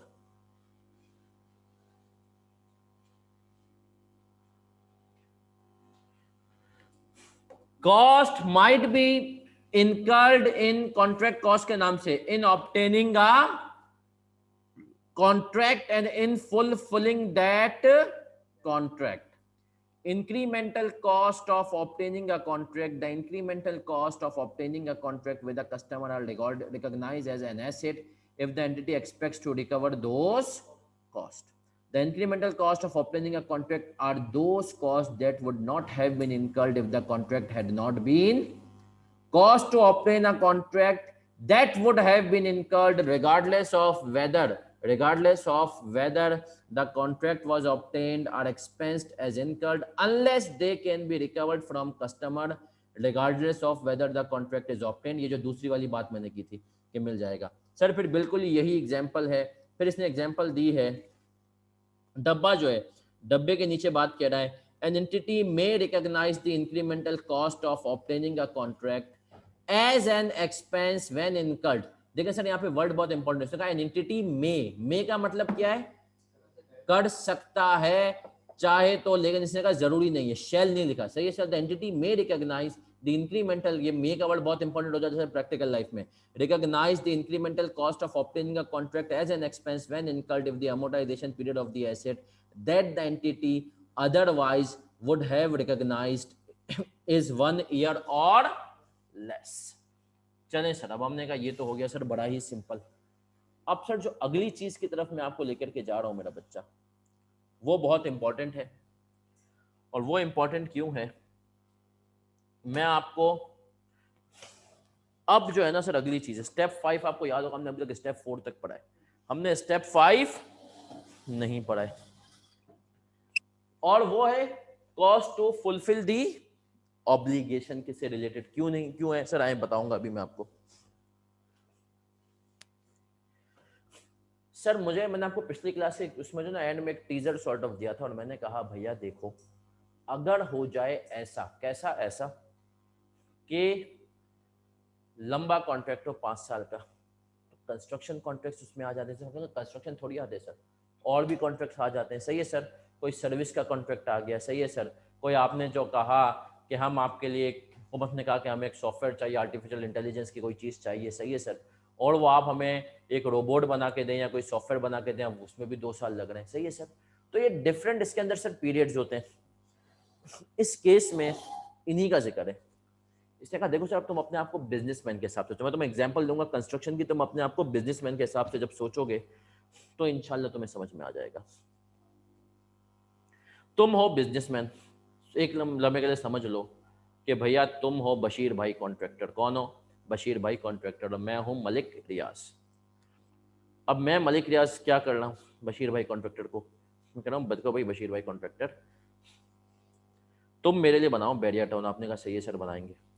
मैंने कहा तुम मेरे लिए बैरिया टाउन बनाओ, और बैरिया टाउन जो है ना उसका एक सपोज करो पर्टिकुलर तुमने कहा जो है ब्लॉक तुम मेरे लिए बना रहे हो, सही है, कितने साल लगेंगे? आपने कहा सर 4 साल। मैंने कहा ठीक है 4 साल में बना देना। तो आपने कहा ठीक है सर हमारा हो गया भाई, पेमेंट टर्म्स में तुम्हें हर साल एक पेमेंट कर दूंगा, सही है, इसके हिसाब से। अब तुम क्योंकि उस इंडस्ट्री के बंदे हो, तुम्हें पता है तुम्हारा काम है घर बनाना, तुम सीमेंट बाजार से खरीदते हो, सब कुछ सीरिया बाजार से खरीदते हो, घर बना देते हो, सही है, मजा जो भी है प्रोजेक्ट बना देते हो। अब तुम्हें पता है कि यार आज सीमेंट के रेट हुकूमत ने एकदम से सस्ते कर दिए, सब्सिडी दे दी है छोटे टाइम के लिए ताकि कंस्ट्रक्शन सेक्टर क्या हो, बूम पकड़े। आपको पता है कि यार सीमेंट के रेट जो है ना दुनिया भर में बढ़ रहे हैं और बढ़ने वाले हैं, और सीमेंट के रेट मोस्ट प्रोबेबली शायद अगले 4 साल में जो आज है ना, तो 4 साल में नहीं, अगले साल ही आपने कहा सर से डबल हो जाएंगे। अब आपने कहा यार एक काम ये करता हूँ, मैं सीमेंट आज जो है ना इस कॉन्ट्रैक्ट पे जितनी भी लगने वाली है ना, वो सारी की सारी सीमेंट आज अपने पास खरीद कर रख लेता हूँ। क्या करता हूँ? अपने पास खरीद कर सीमेंट को रख लेता हूँ, जू जरूरत पड़ेगी मैं इस्तेमाल करता जाऊंगा, सही है सर। आज अपने आपने अपने पास सारी सीमेंट रख दी। इसी तरीके से हमने कहा जो लेबर की कंपनी है वो भी बहुत पुरानी थी, अक्सर आपने भी देखा होगा ऐसा ही होता है ना सर प्रैक्टिकल लाइफ में। मैं आपको छोटी सी एग्जांपल देता हूँ। सर मेरे पास अपना पर्सनल जूम का पेड अकाउंट है। जूम ने एक ऑफर की, जूम ने कहा यार आपका जो पर्सनल अकाउंट है वो है नॉर्मल, उसकी पर मंथ की जो है ना फीस है मतलब 2500 रुपये लगते हैं हमें पाकिस्तानी। जूम ने कहा अगर आप 1 साल के एडवांस में पे करेंगे ना तो 16,000 रुपये। मैंने कहा बेस्ट है यार। मैंने 1 साल की क्या कर दी सर, एडवांस में पे कर दी। तो बाज़ मरतबा एडवांस में पेमेंट के क्या हो जाते हैं, सस्ते होते हैं। अब हुआ यही कि सर मैं बशीर भाई कॉन्ट्रैक्टर हूँ, मैंने सीमेंट 4 साल की लेकर लग दी, मेरे पास पैसा बहुत, आपके बगैर आप बशीर भाई आपके पास पैसा बहुत, सही है सर। तब हमने कहा लेबर वाले को भी मैंने बुलाया, मैंने कहा देख भाई तेरा काम है इस साइट पर लेबर प्रोवाइड करना, वो कंपनी भी पुरानी थी। हमने कहा कि देख अगर मैं तुझे 2 साल के, चलो 4 के नहीं 2 साल के पैसे एडवांस में दे दूँ लेबर के, तो मुझे क्या डिस्काउंट देगा? उसने कहा सर देखें आपके महीने के लेबर के जो है ना खर्चा होता है 2 मिलियन का, सही है। अगर 2 साल का वैसे बनता है 48 मिलियन, लेकिन अगर आप मुझे एडवांस में पैसे दे देंगे ना 2 साल के, तो मैं आपसे 48 नहीं 44 मिलियन लूँगा। मैंने कहा डन है भाई, यहाँ भी 4 मिलियन का फ़ायदा है। लेबर के भी पैसे क्या कर दिए, 2 साल के एडवांस में दे दिए। अब आईएएस कहता है रुको ज़रा सब्र करो, तुम एक दम से एक खर्चे किए जा रहे हो, मलिक रियाज तो तुम्हें एक पर्टिकुलर पेमेंट करेगा, वो थोड़ी तुम्हें बोलेगा भाई तूने इतने पैसे लगा दिए आज सारे के सारे रिकवर कर ले। मलिक रियाज के साथ तुम्हारी क्या होगी, एक पेमेंट टर्म्स डिफाइन होगी, एक एग्रीमेंट होगा, उसके हिसाब से तुम्हें करना होगा। आपने कहा हाँ यार। तो बोला आईएएस ने कहा जो तुम इजाफी अमाउंट खर्च कर रहे हो, सपोज करो तुमने आज कॉन्ट्रैक्ट पे लगा दिए 500 मिलियन, कॉन्ट्रैक्ट पूरा था तुम्हारा जो मलिक रियाज को तुम्हें 1000 मिलियन का बिल करना था, तुम्हारी कॉस्ट 800 मिलियन थी, सही है। 4 सालों में तुमने पहले साल में ही 500 मिलियन लगा दिए। मलिक रियाज ने कहा मैं तो इसको 4 सालों में इक्वल पेमेंट करूंगा। मलिक रियाज तुम्हें पेमेंट करेगा कितनी, 250 मिलियन पहले साल। उसके अगेंस्ट तुम्हारी कॉस्ट 800 डिवाइडेड बाई 4 होनी चाहिए थी कितनी, 200, और तुम खर्च कितना कर चुके हो, 500। तो आईएएस ने कहा तो ये जो 300 तुमने ज़्यादा खर्च करा है ना, ये क्या होगा, cost to fulfill the obligation. इसको तुम क्या बनाओगे, एसेट रिकॉर्ड करोगे। जब तुम खर्चा कर रहे होगे, सीमेंट खरीद रहे हो, बशीर भाई कॉन्ट्रैक्टर को पेमेंट और लेबर को पेमेंट कर रहे हो, तब तुम क्या करोगे, कॉन्ट्रैक्ट कॉस्ट के अकाउंट को, जो कि एसेट अकाउंट होगा, नाम इसका क्या होगा, कॉन्ट्रैक्ट कॉस्ट, एक्चुअल में इसकी नेचर क्या होगी, एसेट, उसको डेबिट कर रहे होगे। और जब ईयर एंड पे मलिक रियाज को तुम इनवॉइस रेस कर दोगे, उस टाइम पे तुम एक एंट्री बनाओगे cost of service debit, contract cost credit कितने से, 200 से, बाकी जो 300 बचेंगे वो क्या होगा, ईयर एंड पे तुम्हारा बैलेंस शीट में क्या हो जाएगा, एसेट। सर क्या इसकी एग्जांपल करेंगे, बिल्कुल करेंगे, लेकिन एग्जांपल करने से पहले हमने कहा सर हम कुछ और भी करेंगे। क्या करेंगे हम, आए सर अभी बताता हूं। एग्जाम्पल करने से पहले हम सर इसको पढ़ेंगे भी, इसके अंदर भी सर कुछ शरारतें भी हैं और कुछ एक्सप्लेनेशंस भी हैं। हमने कहा ये सब स्टडी टेक्स्ट से पढ़ते हैं, स्टडी टेक्स्ट ने सर आईएएस के जो कुछ पेजेस थे उनको बड़े अच्छे से कर लिया, लेकिन मैं आपको बताऊंगा आईएएस के भी ये कहाँ कौन कौन से पेज पर है।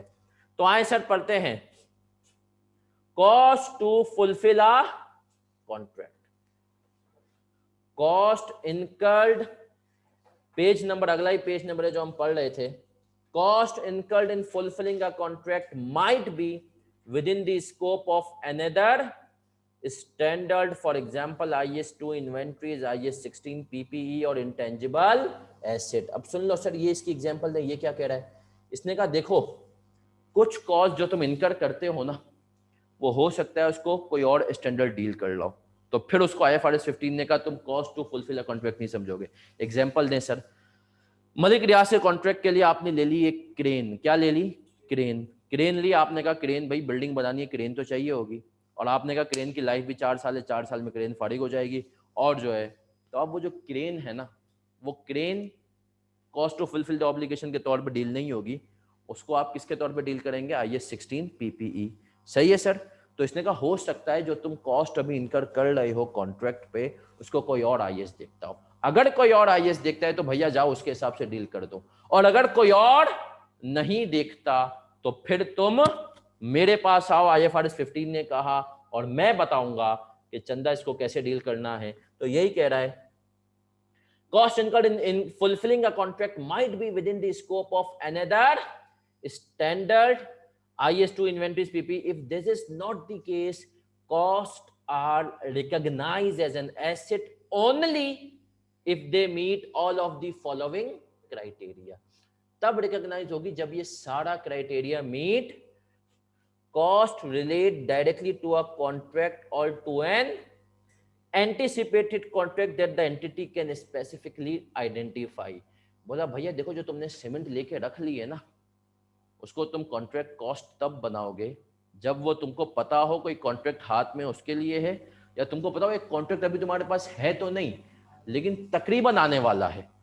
सर जैसे फॉर एग्जांपल कंस्ट्रक्शन कंपनीज होती हैं, उनको पता है कि यार इस बिल्डर के लिए हम ये प्रोजेक्ट बना रहे हैं, तो उसके सामने ही दूसरा प्रोजेक्ट है, उससे भी हमारी उसकी बातचीत तकरीबन फाइनल ही है, और हमारे टर्म्स इतने अच्छे हैं कि ये हमें दूसरा प्रोजेक्ट भी दे देगा। बोला अब अगर तुमने सीमेंट ले ली दूसरे प्रोजेक्ट के इंतजार में कि वो मिलने ही वाला है और मिल भी जाएगा, अगर तुम्हें यकीन है, सही है सर, तो उस केस में तुम सीमेंट की कॉस्ट को क्या कर सकते हो, कॉन्ट्रैक्ट कॉस्ट के तौर पे, जो कि एक्चुअली कॉन्ट्रैक्ट एसेट है, रिकॉग्नाइज कर सकते हो।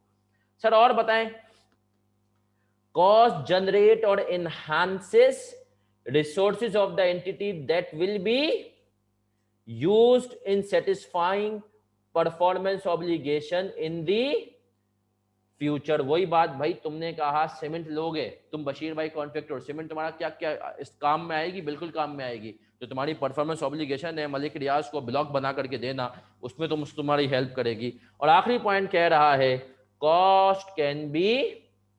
Cost are expected to be recovered. ये तो क्राइटेरिया है कि तुम उसको कॉन्ट्रैक्ट कॉस्ट बना दो, एसेट बना दो, अगर वो ये 3 बातें हो। पर इसने कहा cost that relate directly to contract might include, इसने कहा इसके अंदर क्या क्या चीजें शामिल होंगी। सही है sir. Direct labour and direct material, ये हमें पता है sir, direct labour material, cement की बात लेबर की। allocated cost that relate directly to the contract or to the contract activities। Sir इसकी कोई एग्जांपल देना, allocated cost क्या है, ये allocated cost जल्दी बताओ, कोई तो एग्जांपल दे allocated cost जी। एडमिन एक्सपेंस नहीं, हमने कहा भाई हमारे 4 प्रोजेक्ट चल रहे हैं, सही है सर, हमारे 4 प्रोजेक्ट चल रहे हैं। मलिक रियाज ने तो कहा भैया मुझे तो यहाँ पर जो है ना एक पूरा ब्लॉक चाहिए। आपने कहा, मलिक रियाज ने मुझे कहा हुआ है, साइमा वालों ने कहा हुआ है, इसको कहा हुआ है, इसको कहा हुआ है। आपने एक सिविल इंजीनियर बेचारे बच्चे को पकड़ा। किसको पकड़ा सर? एक सिविल इंजीनियर बच्चे को पकड़ा। सही है सर। और उस एक सिविल इंजीनियर को आपने कहा कि सिविल इंजीनियर इधर आओ और तुम हमें बता दो, क्या कर दो, तुम हमें बता दो ये चारों के अंदर मतलब कितनी हद तक डिगिंग करें, फाउंडेशन क्या होनी चाहिए, कैसी होनी चाहिए, सही है, क्या मटेरियल हो, कैसा हो। सिविल इंजीनियर को आप एक अमाउंट देंगे, लेकिन उसको आप इन चारों में क्या कर देंगे, एलोकेट कर देंगे। तो वो सिविल इंजीनियर की कॉस्ट है, उसने कहा उसको भी तुम क्या बना सकते हो, कॉन्ट्रैक्ट एसिड बना सकते हो। सही है सर। सर हाँ, इंक्रीमेंटल का कॉन्सेप्ट सिर्फ ऑब्टेनिंग वाले केस में। सर सवाल है वो कॉस्ट इंक्रीमेंटल थोड़ी होगी। इंक्रीमेंटल का केस किसमें? सिर्फ और सिर्फ कॉस्ट टू ऑब्टेन। फुलफिल के केस में इंक्रीमेंटल कवर्ड नहीं है। सही है सर। फिर कह रहा है cost that are explicitly chargeable to customer under the contract. चलिए मैं आपको इसकी एक बड़ी अच्छी एग्जांपल दूंगा, बड़ी अच्छी एग्जांपल दूंगा। अजान हो जाए बस 1 मिनट, अजान का वक्फा ले लेते हैं, फिर एग्जांपल देते हैं। नहीं, ओपी सर बहुत छोटी चीज़ है, बड़ी बड़ी चीज़ें।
नहीं, मेरा ये हाथ बचपन से ऐसा ही है, ये देख रहे हैं आप। मतलब ये मैं जब क्रिकेट खेलता था एक्सीडेंट से पहले, मेरी बॉल नेचुरली, यही चीज़ शोएब अख्तर वाला बेनिफिट अगर आप देखें ना, उसको भी यही बेनिफिट था कि एक हाथ में मेरा हाथ वो यूं मुड़, तो मेरी बॉल वाकई में किसी ज़माने में बड़ी तेज़ जाती थी। तो हमने भी रमज़ान टूर्नामेंट में बच्चे डराए में, मतलब भाई लोग कहते थे इसकी बॉल नहीं खेलनी।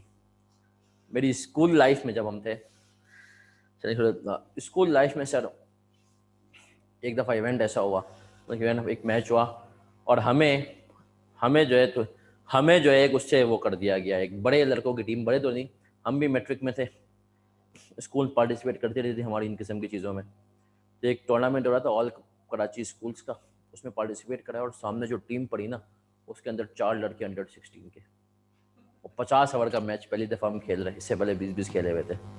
उस टीम ने हमारी वाट लगा दी, 50 ओवर में कोई हमें 345 का टारगेट दिया। सही है। और आप बताएं हमारी टीम कितने पे आउट हुई होगी? हमारी टीम आउट हो गई सर 89 पे। सही है सर।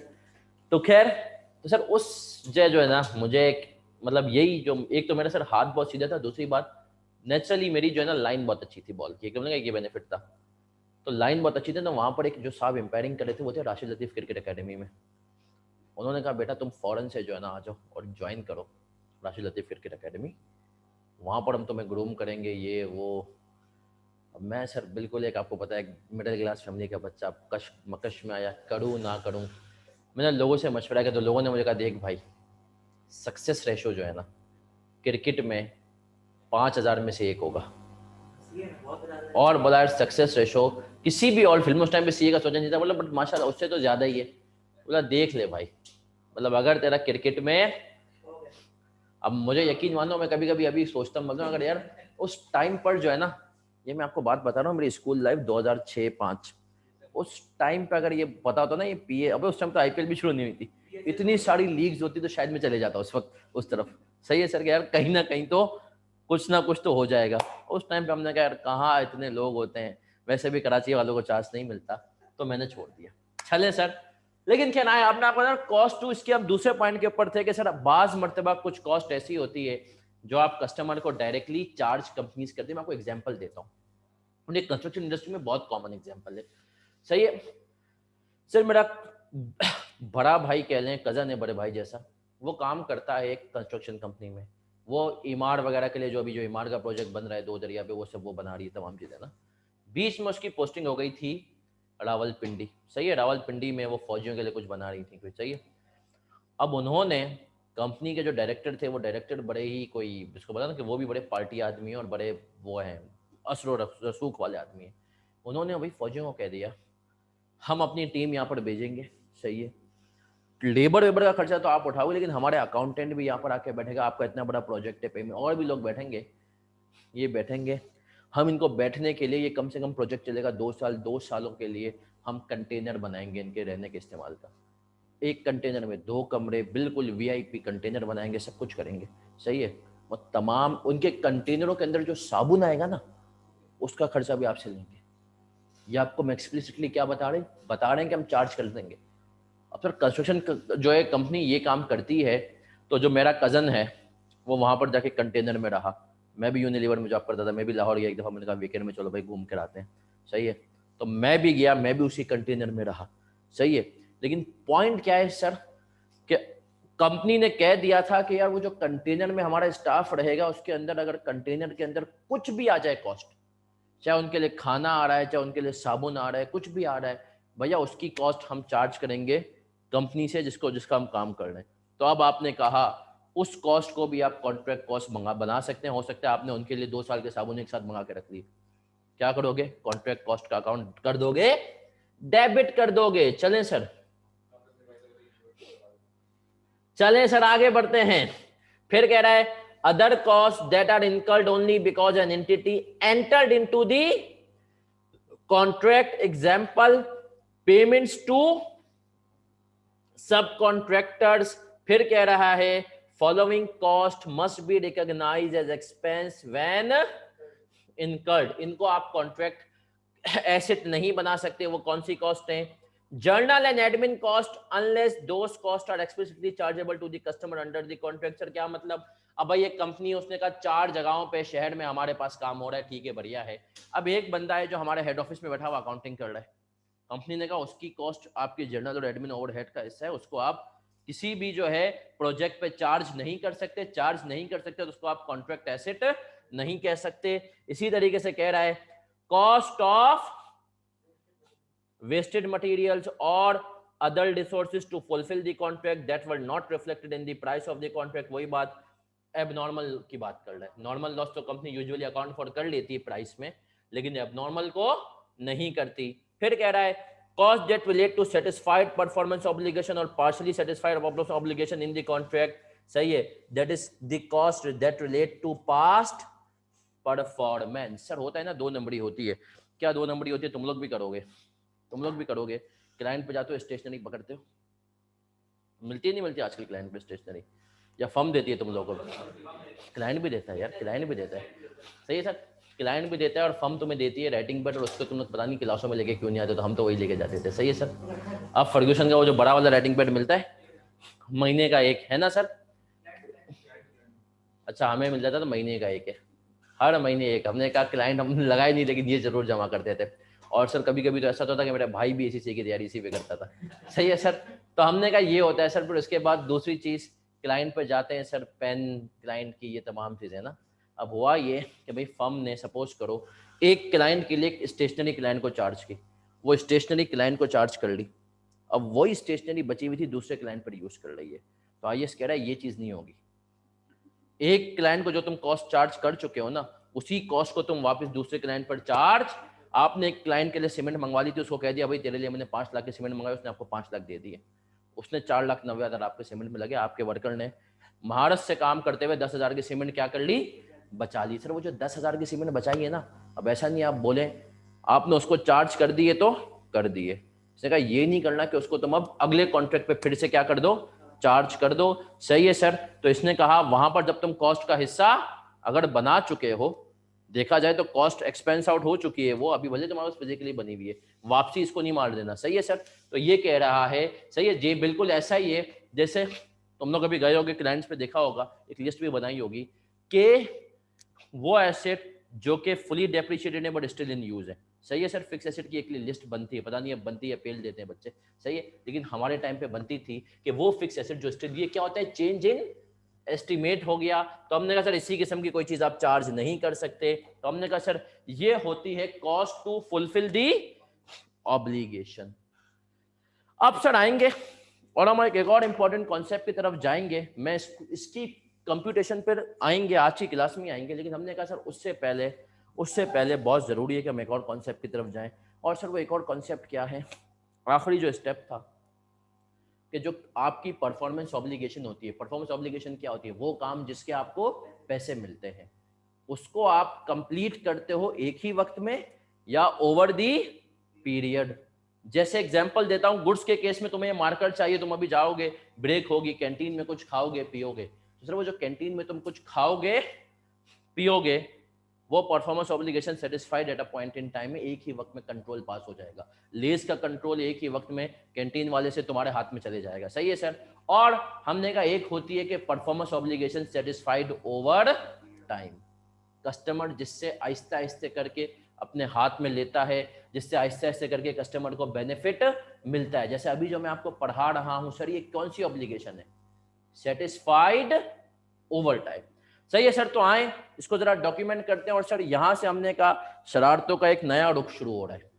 याद रखें सर, इस वक्त उम्मत का कहना है, अकाउंटिंग की उम्मत का कहना है कि भैया सबसे ज्यादा टेक्निकल आईएएस बन चुका है आईएफआरएस 15। इससे पहले सर कौन सा था, आईएफआरएस 9। अब लोगों ने कहा उसके ऊपर कंट्रोल आ गया, लेकिन ये मुश्किल है। आए सर, लेकिन ये भी इंशाल्लाह आपको लगेगा नहीं। सेटिस्फैक्शन ऑफ परफॉर्मेंस ऑब्लिगेशन,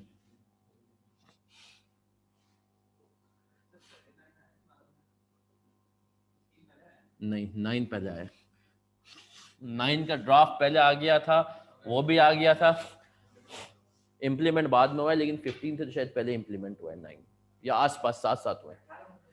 सही है। पाकिस्तान में, दुनिया भर में 15 पहले इंप्लीमेंट हो चुका है। Satisfaction of performance obligation eight a point in time, usually in case of goods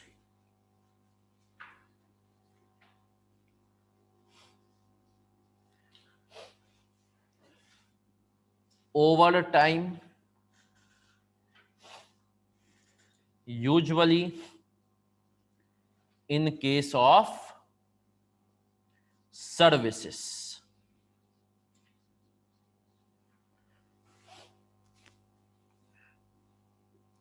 recognize revenue when control is passed,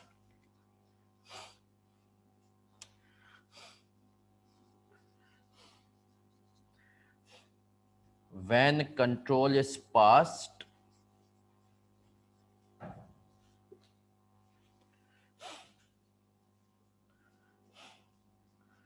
recognize revenue over period using input or output method।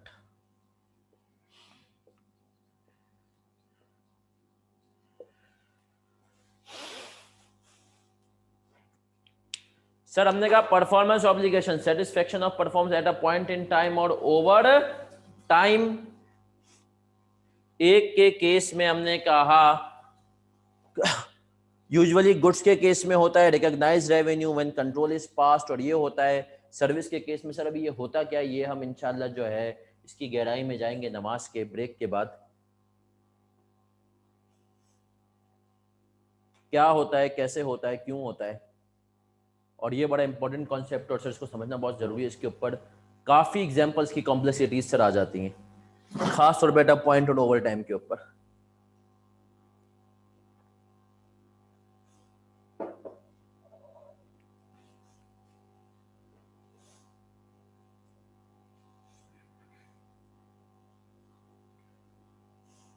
क्या हुआ, स्कोर क्या हुआ?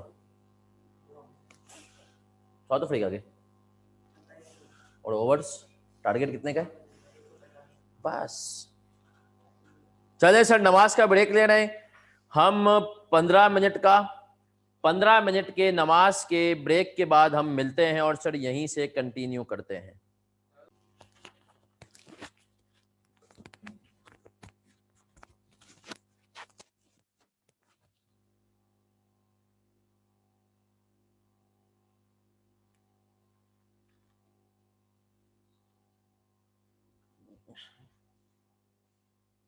चलिए बच्चों, we are back.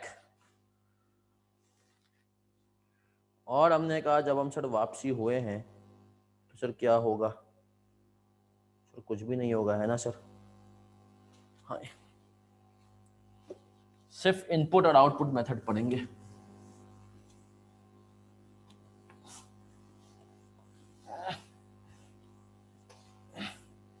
ये भी chart copy करें इसी के साथ ही।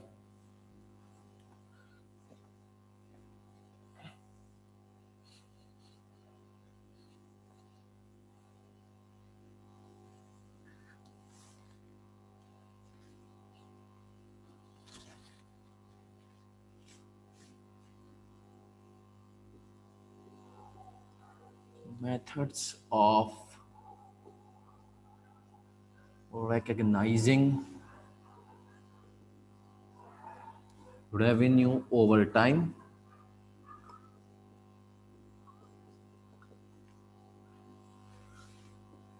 input, output,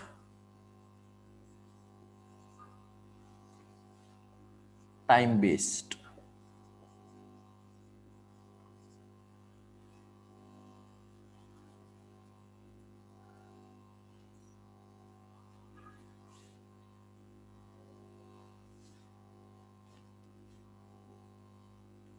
Based on inputs,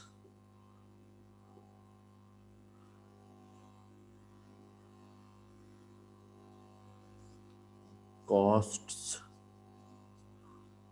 labor hours, etc.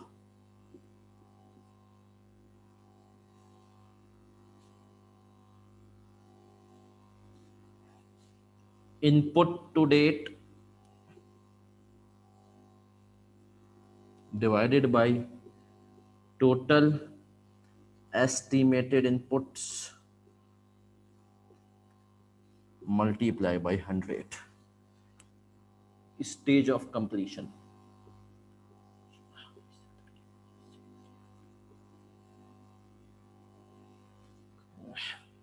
Output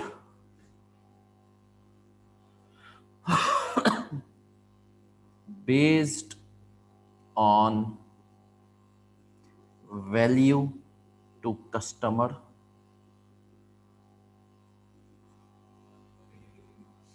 work certified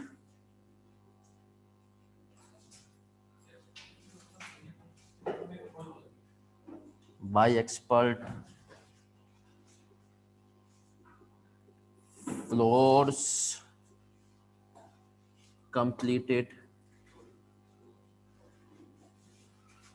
to date, etc.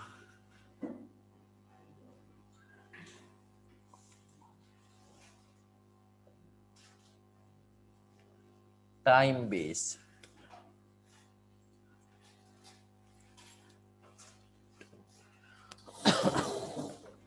चले सर ये कॉपी करें।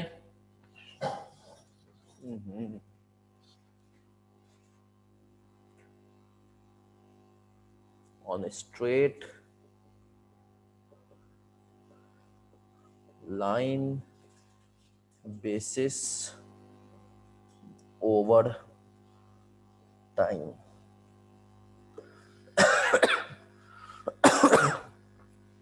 methods of recognizing revenue over time।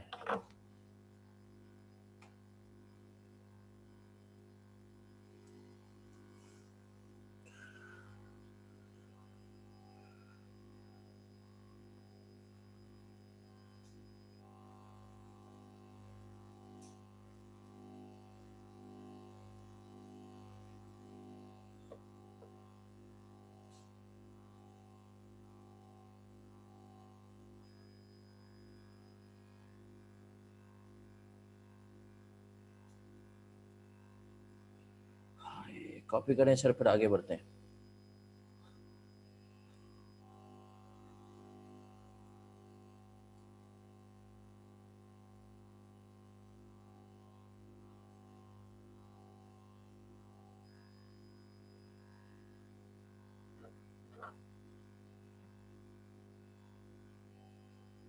Sir 3 methods हैं।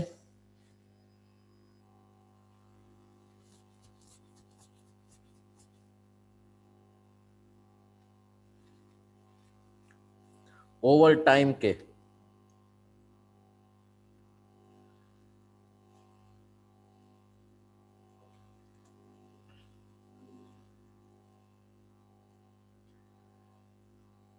चले सर, क्विकली मैं आपको बताता हूं इनपुट मेथड्स। देखिए सर, अगर आपने कहा एक लॉन्ग टर्म कॉन्ट्रैक्ट है, एक लॉन्ग टर्म कॉन्ट्रैक्ट है मलिक रियाज के दरमियान और आपके दरमियान, आप हैं बशीर भाई कॉन्ट्रैक्टर और मलिक रियाज भाई, तो मलिक रियाज भाई हैं। आप लोगों के दरमियान अगर एक लॉन्ग टर्म कॉन्ट्रैक्ट है तो सर उस लॉन्ग टर्म कॉन्ट्रैक्ट में होगा क्या?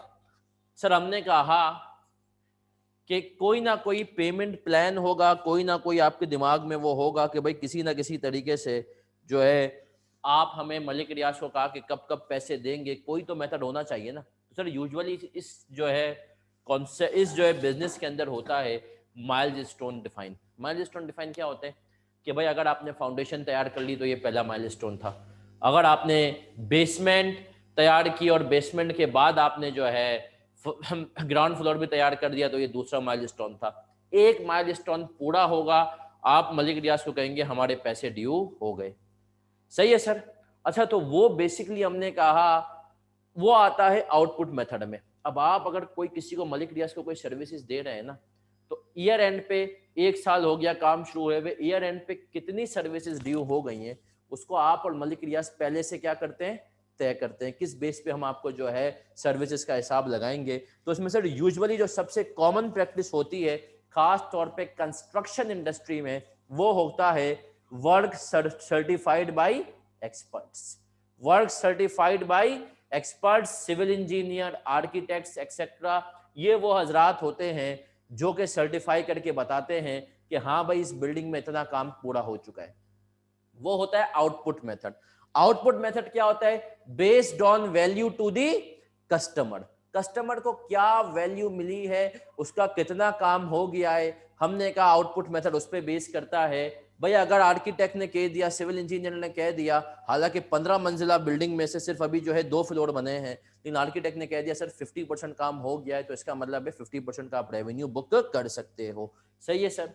इसी तरीके से हमने कहा फ्लोर्स कंप्लीटेड टू डेट, इसमें तरीका ये भी हो सकता है, या कोई भी सवाल होगा वो आपको इसमें बताएगा कि अगर भाई अगर 1000 फ्लैट बनाने थे, आपने कह दिया आज की डेट पे जो है 400 फ्लैट बन चुके हैं, उसकी तरीके से भी आप देख सकते हैं। सही है सर। जैसे बड़ी बड़ी सोसाइटीज होती हैं, सोसाइटीज में इतने मकानात बनाने थे, इतना करना था, इतने बन चुके हैं, ये होता है आउटपुट मेथड। वो सवाल में आपको बताएगा आउटपुट मेथड या इनपुट। सर एक होता है इनपुट मेथड, ये बड़ा रेयरली यूज मेथड है, ये बड़ा रेयरली यूज मेथड है प्रैक्टिकल लाइफ में, लेकिन पेपर में यूज हो जाता है ये। सही है। ये कहता है बेस्ड ऑन इनपुट्स, आपके जो इनपुट्स हैं उसकी बेसिस पे आप कस्टमर को कन्विंस करने में आपको रेवेन्यू बिल करूंगा। ये मेथड है जिसमें हमने कहा आज तक आपने सोच लिया कि भाई टोटल कॉस्ट इतनी इनकर होनी थी, आज तक कितनी कॉस्ट इनकर हुई है, एक पर्टिकुलर अमाउंट इनकर हुई है। फिर इसी तरीके से ये बेस करता है लेबर आवर्स पे भी हो सकता है, मशीन आवर्स पे भी हो सकता है कि भाई लेबर ने हमारे हिसाब से 5000 घंटे काम करना था आपके प्रोजेक्ट पे, 4000 घंटे काम कर चुकी है। सही है सर। इसका फॉर्मूला क्या होता है, इसमें हमें स्टेज ऑफ कंप्लीशन यूजुअली निकालनी पड़ेगी थोड़ी सी। Input to date divided by total estimated inputs multiply by 100, ठीक है सर। और हमने कहा सर आखिरी मेथड होता है टाइम बेस्ड। टाइम बेस बड़ा रेयर है और लेकिन हमारी स्टडी टेक्स्ट में इसका जिक्र है, और इसमें होता है on straight line basis over time. ये ज्यादातर कंस्ट्रक्शन कॉन्ट्रैक्ट के अलावा जो लॉन्ग टर्म कॉन्ट्रैक्ट होते हैं उनके अंदर अप्लाई हो जाता है कि भाई आपने टाइम की बेसिस पर एक साथ आपने पैकेज नेगोशिएट किया कि 5 साल की सर्विसेज आपने कहा हम देंगे किसी को 40 मिलियन में, सही है सर। 5 साल की फर्म फर्ग्यूसन ने कहा, केपीएमजी ने कहा या किसी भी फर्म ने कहा हम देंगे 40 मिलियन में, फेडरल हुकूमत को हमने कहा सर्विसेज देंगे 40 मिलियन में 5 साल की, सही है सर। तो हमने कहा वो जो 5 ने वहाँ पे भी यूजुअली एनुअली डिसाइड होता है। हुकूमत ने कहा, इमरान खान ने कहा सपोज करो अगर अगला टर्म भी ये जीत जाते हैं तो अगला टर्म भी जीत जाते हैं, इन्होंने कहा कि चलो भाई अब अगले टर्म में ऑडिट फर्म्स को बोला अपनी कोटेशंस दो कि हमें तुम फाइनेंशियल मैटर्स में एडवाइजरी दोगे, सही है, और लेकिन पूरे टर्म की देनी। अब कितने साल हो गए, 5 साल। 5 साल की आपको जो है हमें एडवाइजरी सर्विसेज देनी है, 40 मिलियन की प्राइस तय हुई, उसमें आप किस बेसिस पर जाएंगे, टाइम बेसिस पर, सही है सर। पेपर में सर अगर एग्जामिनर भैया खामोश हैं तो क्या करना चाहिए, पेपर में अगर एग्जामिनर भैया खामोश हैं तो अब तक समझ में आया है वो होता है डिफॉल्ट, इस पे जाएंगे आप, सही है सर। किस पे जाएंगे, इनपुट मेथड के ऊपर आप जा रहे होंगे अगर, तो एग्जामिनर भैया क्या हो गए हैं, खामोश हो गए हैं। चलें सर, अब हम बढ़ेंगे सर आगे, और हमने सर जब ये चीजें कर ली तो अब आपको क्विकली एक दफा मुझे समझाना है कि performance obligation eight a point in time के कुछ इंडिकेटर्स होते हैं, ओवर टाइम के क्या होते हैं, इंडिकेटर्स होते हैं, वो देख लेंगे, फिर हम आएंगे सर इसके प्रैक्टिकल सवालात की तरफ। चलें जी, इब्तिदा करते हैं सर।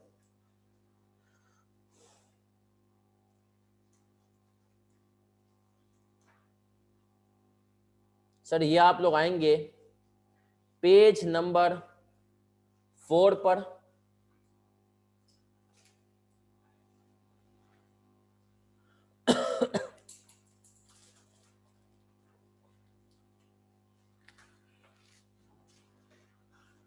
सर पेज नंबर 4 पर आए।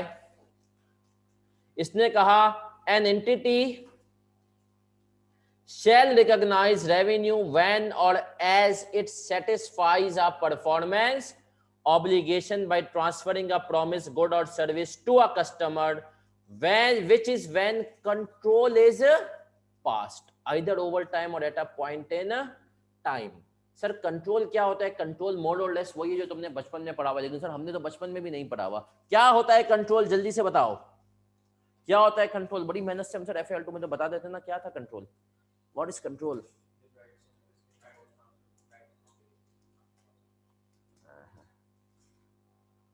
सर कंट्रोल की डेफिनेशन FAR2 में भी, वैसे यूजुअली IS 16 में आती है, FAR1 में हम इंटेंजिबल में पढ़ते हैं, FAR2 में ability to use and restrict others from using it, जिसको सिर्फ आप इस्तेमाल कर सकें, आपके अलावा आपकी इजाजत के बगैर कोई और इस्तेमाल ना कर सके। हमने कहा सर उसको हम क्या कहते हैं, हम कहते हैं सर उसको कंट्रोल। तो यहां पर भी IS ने कहा देखो भैया कंट्रोल की जब बात होगी ना तो उसमें 2 चीजें होंगी। कंट्रोल के अंदर 2 चीजें याद रखना, IFRS 15 ने भी कहा, हमने कहा जो आपके हिसाब से सर इस्तेमाल हो और फ्यूचर इकोनॉमिक बेनिफिट्स मिले, फ्यूचर इकोनॉमिक बेनिफिट्स मिले आपको। अगर आप कोई चीज किसी को ट्रांसफर कर रहे हैं तो उसका कंट्रोल ट्रांसफर कर रहे हैं, कंट्रोल का मतलब है कि आप वो चीज उसके हिसाब से इस्तेमाल होगी, और फ्यूचर के इकोनॉमिक बेनिफिट्स भी अब जिसको ट्रांसफर किए सर वही उससे जो है हासिल कर सकता है। फिर हमने पढ़ा कि सर ये जो कंट्रोल होता है ना, ये eight a point in time भी होता है और ओवर टाइम भी होता है। आए sir, control eight a point in time भी और ओवर टाइम भी। सर सोचे हैं ऐसी कितनी चीजें जिन पे आपका कंट्रोल है और कितनी चीजों का कंट्रोल आप ट्रांसफर कर चुके हैं, सही है सर। आए सर आए, क्या आपके अपने वक्त पे आपका कंट्रोल है ना सर, सही है सर। तो अब आपने कहा हमारे वक्त पे सर हमारा कंट्रोल नहीं है ना सर, बोलने की बातें कल सब ठंड मचाएंगे है ना सर, लेकिन फिर भी कंट्रोल नहीं है सर। आए फिर कह रहे हैं sir factors which may indicate, अच्छा सर इसके बाद जो है ना कंट्रोल ऑफ एन एसेट के बारे में कहा, means having the ability to direct the use of and obtain substantially all of the remaining benefits from the asset. ठीक है सर। फिर कह रहा है an entity recognises revenue over time. इस 3 लाइनों को अभी मैं छोड़ रहा हूं, सही है सर। आखिरी के मैं पॉइंट पढ़ रहा हूं, जब कह रहा है फैक्टर्स विच में इंडिकेट, ये वाली बात पढ़ रहे हैं सर, फैक्टर्स विच में इंडिकेट, हमने कहा क्या भाई कौन से फैक्टर्स हैं, फैक्टर्स विच में indicate that control is passed eight a point in time, मतलब एक ही वक्त में आपने कंट्रोल पास कर दिया, आहिस्ते आहिस्ते करके आपने अपनी ऑब्लिगेशन सेटिस्फाई नहीं करी एक ही वक्त में, include but are not limited to the, इसने कहा ये फैक्टर्स बताएंगे कि कंट्रोल ट्रांसफर हो चुका है। इसमें हमने कहा entity has a present right to payment for the asset, आपका पैसे लेने का हक एस्टेब्लिश हो गया हो। भाई आपने अगर किसी को कोई चीज बेच दी है तो आपका पैसे लेने का हक एस्टेब्लिश हो गया ना sir. The customer has legal title to the asset, customer को आपने लीगल टाइटल भी ट्रांसफर कर दिया हो। The entity has transferred physical possession of the asset, कुछ केसेस में होता है कि आपने लीगल टाइटल तो नहीं दिया लेकिन फिजिकल पोजेशन दे दी। कौन सा केस है, बड़ा कॉमन है, घर का लीज। हमने कहा यूजुअली सर, हमने कहा लीज होती है, लीज में गाड़ी बैंक के नाम पे है लेकिन आप चला रहे हैं, आप सारे बेनिफिट ले रहे हैं, तो आपके पास फिजिकल पोजेशन आ गई है, सही है सर। फिर वही बात, customer has significant risk and reward related to the ownership of the asset and customer has accepted the asset. इसने कहा ये वो इंडिकेटर्स हैं जो बताते हैं कि कंट्रोल ट्रांसफर हो चुका है eight a point in time, मतलब तुम्हें रेवेन्यू रिकॉग्नाइज कर लेना है सर। अब आए सर, अब मैं आपसे एक छोटा सा, देखें आपका दिमाग चलाना ना बहुत जरूरी है, क्योंकि सर मैंने कहा ना इंशाल्लाह FAFR में ये सोच कर बढ़ा रहा हूँ कि अच्छा प्रोफेशनल, अच्छा ऑडिटर भी जो है बनना है हमें, सही है सर। मुझे बताएं कि सर क्या ऐसा कोई केस हो सकता है जब गुड्स हमारी प्रेमिसेस में पड़े हों लेकिन हमने रेवेन्यू रिकॉग्नाइज कर लिया?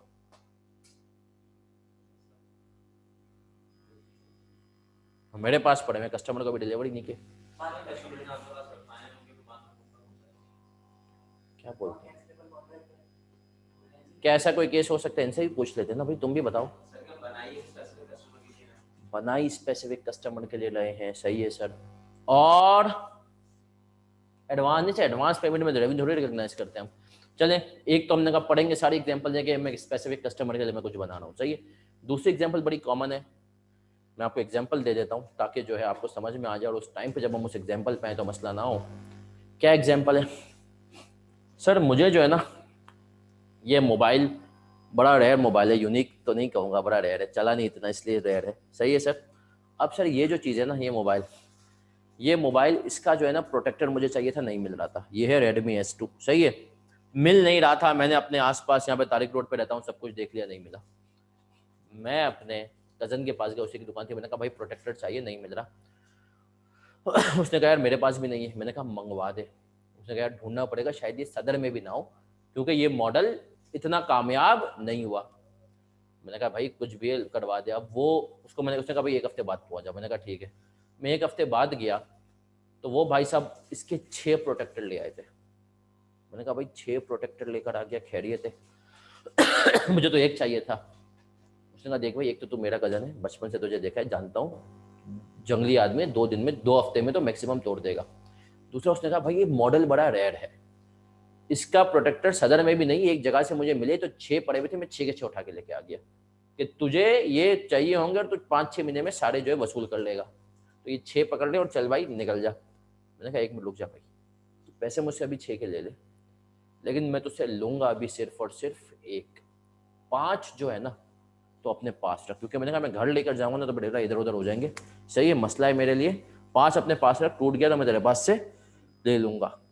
अब सर इस केस में मैंने उसको पैसे दे दिए, उसके पास तैयार भी थे प्रोटेक्टर मुझे देने के लिए, लेकिन मेरी रिक्वेस्ट पर उसने क्या कर लिया, इसको कहते हैं बिल एंड होल्ड अरेंजमेंट। क्या कहते हैं? Bill and hold arrangement. चलो अब यहीं पे एक छोटा सा दिमाग, वैसे इसी पूरी एग्जांपल के ऊपर आऊंगा, मुझे एक छोटी सी चीज बता दो। बिल एंड होल्ड अरेंजमेंट में, बिल एंड होल्ड अरेंजमेंट में सर कितनी जो है ना, अब जैसे मैंने अपने कजन से अब मैंने प्रोटेक्टर लिया है, तो मेरे जो कजन है उसके पास कितनी परफॉर्मेंस ऑब्लिगेशंस थी, एक थी दो थी, एक थी या दो थी। मैंने उसको कहा 6 लेकर आया, एक मुझे अभी दे दे, 5 अपने पास तो रख।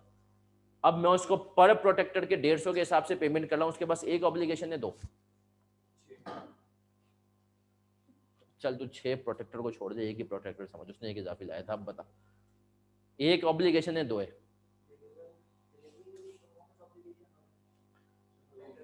क्यों सर? दो हैं।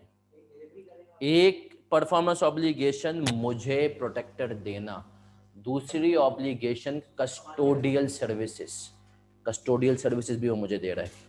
तो ये है बिल एंड होल्ड। इसकी एग्जांपल के ऊपर आएंगे, इस दफ़ा FIR 1 के लिए बहुत इंपॉर्टेंट है, लेकिन आपके लिए भी सर कहीं ना कहीं तो पूछ सकता है ना सर। यार प्रैक्टिकल लाइफ में आप उसका केस देखेंगे, समझाऊंगा। एक कंपनी में ऐसा रेवेन्यू रिकॉर्ड हुआ है, हमने ही करवाया है।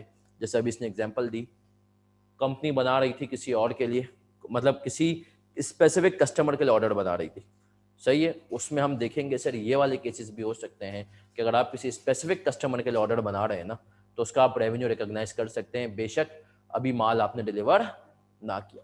चले सर, तो हमने कहा परफॉर्मेंस ऑब्लिगेशन का, हमने कहा control transfer at a point in time और over time. Point in time हमने पढ़ लिया, बातें सर पढ़ते हैं ओवर टाइम, ये जरा टेक्निकल बातें हैं। पेज नंबर 4 पे है। An entity recognizes revenue over time if one of the following criteria are। अब यहां पर इसने कोई एक भी क्राइटेरिया मेट हो गया ना, तो IAS कहता है तुम्हें रेवेन्यू रिकॉग्नाइज करना है ओवर टाइम। ओवर टाइम मतलब क्या है? ओवर द पीरियड, एक साथ नहीं कर सकते। The customer simultaneously receives and consumes the benefit provided by the entity as the entity performs। तुमने KNS में फीस पे की, और जो KNS की मैनेजमेंट है, KNS जो है सर, KNS जो है वो रेवेन्यू रिकॉग्नाइज करेगा ओवर टाइम, क्योंकि तुम्हें जो बेनिफिट मिल रहा है वो क्या है? साइमल्टेनियसली मिल रहा है, मिलते जा रहा है। KNS का रेवेन्यू जो है बुक होते जा रहा है ओवर द पीरियड, सही है सर। तो ये हमने कह दिया सर ओवर टाइम की एग्जांपल है, जैसे कंस्ट्रक्शन कॉन्ट्रैक्ट्स है उसमें भी सर ओवर टाइम होता है, ओवर द पीरियड आप करते हैं। दूसरा point, the entity performance creates और enhances an asset that the customer controls as the asset is created or enhanced। इसने कहा एंटिटी की परफॉर्मेंस से वो एसेट जो है क्रिएट हो रहा है जो कि कस्टमर कंट्रोल करता है, सही है, जो जो वो बन रहा है। अब सुनना सर, ये बड़ी इंपॉर्टेंट बात है, ये बड़ी इंपॉर्टेंट बात है सर। मुझे शाहिद आफरीदी, मैं उसको इस पाकिस्तान का मैं कहता हूँ सबसे बड़ी सेलिब्रिटी है मेरे नज़दीक शाहिद आफरीदी, सही है सर। शायद पाकिस्तान की सबसे बड़ी सेलिब्रिटी है दौरे हाजिर की सर, सही है। इन अ सेंस कि अगर हम स्पोर्ट्स सेलिब्रिटी देखें, सही है। अब मैंने कहा मुझे शाहिद आफरीदी जो है वो बहुत पसंद है, सही है। अब मैंने कहा शाहिद आफरीदी की फ़ैन फॉलोइंग में हम उनका जो है एक स्कल्पचर बनाएंगे, मुजस्समा बनाएंगे। मैंने भाई एक जो अभी उनको बुला लिया जिन्होंने अभी अल्लामा इकबाल का बनाया था, सही है, सही है। मैंने कहा क्या आए सर, हम उनको बुला लिया जिन्होंने अभी अल्लामा इकबाल का बनाया था। किसी को मैंने कहा देखो भाई शाहिद आफरीदी का मुजस्समा बनना चाहिए, सही है। वैसे तो सर हराम है, ये एग्जाम्पल दे रहा हूँ। हमने कहा हमने अभी मुजस्समा बना रहे हैं और आप बनाएंगे उस मुजस्मे को मेरे घर में, सही है। मेरे घर में ही होगा, आप रोज आएंगे, 4 घंटे 6 घंटे काम करेंगे। अब शाहिद आफरीदी बना, क्योंकि मैं नहीं चाहता तुमने जो अल्लामा इकबाल का बनाया वैसा शाहिद आफरीदी का बना दो, सही है। अब वो मेरे सामने मेरे घर में बन रहा है, लेकिन मैं उसको मुजस्मा जो है मेरे किसी काम का नहीं है जब तक वो कंप्लीट नहीं हो जाता। अभी वो बन रहा है, सही है सर। लेकिन वो जो उनकी परफॉर्मेंस है, जो मुजस्मा बनाने वाला है उसकी परफॉर्मेंस है, वो एक एसिड क्रिएट कर रही है जिसको कंट्रोल मैं करता हूँ। कभी मैंने देखा ना कि नहीं यार शाहिद आफरीदी की नाक टेढ़ी लगे, चल भाई सीधी कर दे, सही है सर। तो उस एसिड को कंट्रोल कौन कर रहा है? मैं कर रहा हूं। लेकिन हमने कहा बना कौन रहा है? कोई और। इसी तरीके से आपने भाई एक जमीन आपकी थी और आपने एक पार्टी को कॉन्ट्रैक्ट दिया, बोले चलो भाई घर बना दो, सही है, घर बना दो, और कॉन्ट्रैक्ट सब कुछ आपके पास है, वो जमीन का कब्जा, वो जगह घर भर का। अब वो पार्टी बना रही है, आप रोज या हर दूसरे दिन जाके चेक करें, हाँ भाई सही बना रहे नहीं बना रहा, सही है सर। तो इस केस में भी जो पार्टी आपके लिए काम कर रही है वो रेवेन्यू रिकॉर्ड करेगी over the period of time. सही है सर। और आखिरी पॉइंट कह रहा है entity's performance does not create an asset with an alternative use to the entity, and the entity has an enforceable right to the payment for the performance completed to date। आपकी शादी हो रही है, इंशाल्लाह होगी एक दिन, और आपकी शादी का सूट है ना सर, शादी के सूट के ऊपर लोग महंगे महंगे खर्चे करते हैं ना सर। हमने कहा कि मतलब जो है, मुझे तो समझ में नहीं आता कि मतलब मेरे हिसाब से मतलब आज तक मैं परेशान हूं कि यार लोग शादी के सूट के ऊपर, खवातीन खास तौर पर, यार ये लाखों के कैसे पहन लेती हैं। सही है सर। मेरे हिसाब से मैक्सिमम एक मर्द का जो है ना शायद मैक्सिमम भी है ना भाई 50,000 का सूट हो, इससे ज्यादा का होना। मेरा एक दोस्त है माशाल्लाह बहुत पैसे वाला है, सही है, मतलब डालडा उसके बाप की है, वाकई में उसके बाप की है। सही है सर, डालडा उसके बाप की है। उस भाई साहब ने, अच्छा मेरी और जो उसकी हमारी जो शादी हुई थी, हमारी शादी की जो डेट थी उसमें कोई 6-8 दिन का फर्क था। अब मैंने क्या किया, मैंने जो है भाई सूट नॉर्मल बनवा लिया सर, ये अपना बाड़ी वगैरह से। कोई मेरा सूट मुझे याद है कोई पड़ा था, बना था कोई 18-20 हज़ार का। सही है, कोट वोट। वो भाई साहब गए दुबई, सही है सर, ओरिजिनल अरमानी का सूट तैयार करवा कर लाए 3.5 लाख का। सही है सर, ट्रैवलिंग कॉस्ट वो सब अलग भाई, उसकी वो उसके अब्बा की डालडा है, उसके अब्बा ने उसको आर्टिकल्स करवाई थी केपीएमजी दुबई से। सही है सर, लेकिन वो सीए की नहीं, आईसीडब्ल्यू की। उसने वो अब्बा सीए में तो नहीं, बोला अबे यार इसमें कहाँ लेकर आऊँ। सही है, तो हमने कहा अब उस भाई साहब ने 3.5 लाख रुपए का सूट बनाया। सही है सर। अब मुझे बताएं सर, वो अरमानी वाला उसका सूट बना रहा था। सही है सर, सपोज करो हमने कहा 3.5 लाख का सूट बनने में लगे होंगे 20 दिन। अब जो उसके लिए सूट बना रहा था अरमानी वाला, क्या वो सूट उसके बिल्कुल जाहिर सी बात है, जो भी 3.5 लाख लें तो बिल्कुल 1-1 इंच फिट बैठेगा, है ना सर। हमने कहा तो वो 1-1 इंच फिट वाला जो सूट था, तो अरमानी वाले के लिए वो सूट जो था, उसको हो सकता है उसने पैसे एडवांस में दे दिए, मैंने नहीं पूछा भाई तूने पैसे एडवांस में दिया नहीं दिए, लेकिन वो जो सूट था क्या अरमानी वाले के लिए किसी और का काम का था? नहीं सर, कोई ऑल्टरनेट यूज नहीं था। जैसे आपकी शादी का जो वो होगा, वो हमने कहा यूजुअली जो टेलर सी रहा होगा वो कोई उसका ऑल्टरनेट यूज नहीं होगा। तो अगर आप कोई ऐसा काम किसी के लिए कर रहे हैं कि जिसका कोई ऑल्टरनेट यूज नहीं है और आप उसके लिए अभी वो बना रहे हैं, वो काम कर रहे हैं, तो इस केस में भी आप क्या करेंगे, रेवेन्यू ओवर टाइम, जितने टाइम में वो बनता है। तो सर, तो मेरा ये जो दोस्त है, वैसे मैं बताऊं, इतना अमीर आदमी और इतना कम बिगड़ा हुआ, मतलब बिगड़ा हुआ नहीं हो, मैंने वैसे नहीं देखा। नफासत है उसके अंदर माशाल्लाह बहुत ज़्यादा। सही है, मतलब आप सोचें यूनिलीवर में मेरे साथ था, बेसिकली हमने यूनिलीवर में 2 साल साथ गुजारे हैं। सही है, ये भी आप सुने, वो जॉब इसलिए कर रहा था कि अब्बा ने कहा बेटा पहले 15 साल टारगेट रखा हुआ था अब्बा ने, 12 साल तो हो गए, 15 साल तो दूसरों की कंपनी में सीखेगा, फिर आगे संभालेगा। गद्दी के काबिल तब बनेगा जब तू 15 साल केपीएमजी में उसको आर्टिकल्स करवाई, दुबई में, यूनिलीवर में 2 साल जॉब करवाई, फिर हमने कहा उसके बाद पिछले कोई 5 साल से वो एक हबीब ग्रुप की एक छोटी कंपनी का सीएफओ बना हुआ है। अब 1-2 साल में उसका अब्बा इसको एक और मूव भी करवाएंगे। सही है, और वो आदमी था जो यूनिलीवर के फिल्टर वाला पानी नहीं पीता था, बोला था नहीं भाई, जो साथ में अवारी था, अवारी में जाकर एक्वाफीना अपनी लेकर आता था। सही है सर, ये वो आदमी था जो हर 15 दिन में मैनिक्योर पेडिक्योर कराने जाता है। सही है सर, लेकिन सर मैंने कहा ना पैसा माशाल्लाह बहुत है लेकिन बिगड़े हुए नहीं होते। तो सर आपने भी ऐसा ही सोचना है ना सर। चले सर, तो हाँ वो है था वैसे मेमन। सही है सर, नहीं सर, लेकिन वो मेमन था, लेकिन उसके अंदर मेमन वाली कोई वो नहीं थी, समझ रहे, वो बिल्कुल बड़गड़ आदमी था सर। चले सर, आपको पता है उसका चलो बताओ हनीमून का खर्चा कितना हुआ होगा उसका? वो गया था, एक आइलैंड है साउथ अफ्रीका में, और उसमें उसने बड़ी अच्छी बुकिंग, सीशल है या क्या है उसका नाम, तो उधर 26 लाख खर्चा। अमीर आदमी था सर, उसने कहा 26 लाख का खर्चा मैं अफोर्ड कर सकता हूँ सर। आए सर आए बेटा, एक नॉर्मल का भी पूछना कितने सी आज तक 26 लाख के हनीमून पे गए। सही है सर, सही है सर, सीएस का तो बस नहीं चलता कि सेकंडमेंट पे जाए और उसमें हनीमून भी पड़ जाए। हाय सर, हाय। चले सर आगे बढ़ते हैं, आगे बढ़ते हैं। और हमने कहा एक सवाल करेंगे, उस सवाल से हम सारा इसका इनपुट आउटपुट वाला कॉन्सेप्ट देखेंगे। आए सर, कॉपी करें सवाल मेरे साथ। KNS limited entered into a contract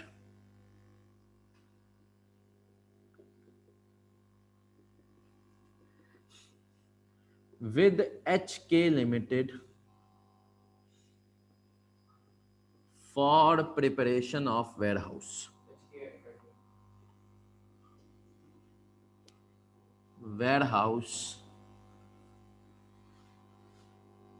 at a price of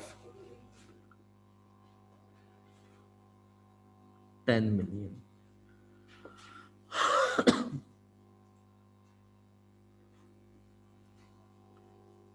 Period of contract is 3 years.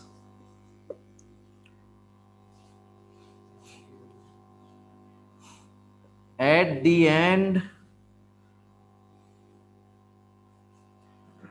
total estimated cost for KNS is 6 million.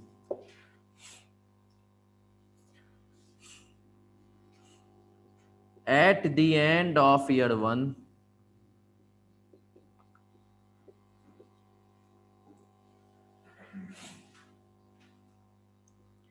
KNS has incurred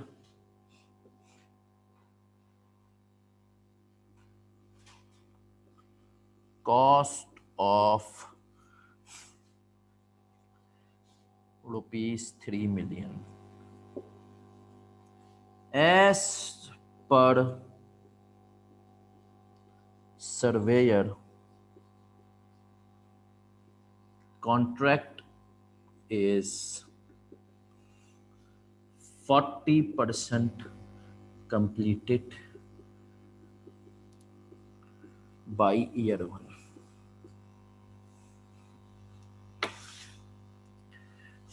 Requirement entries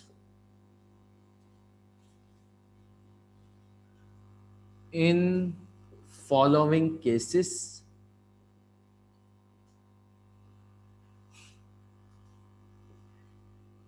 output method, B time basis, C input basis in books of KNS.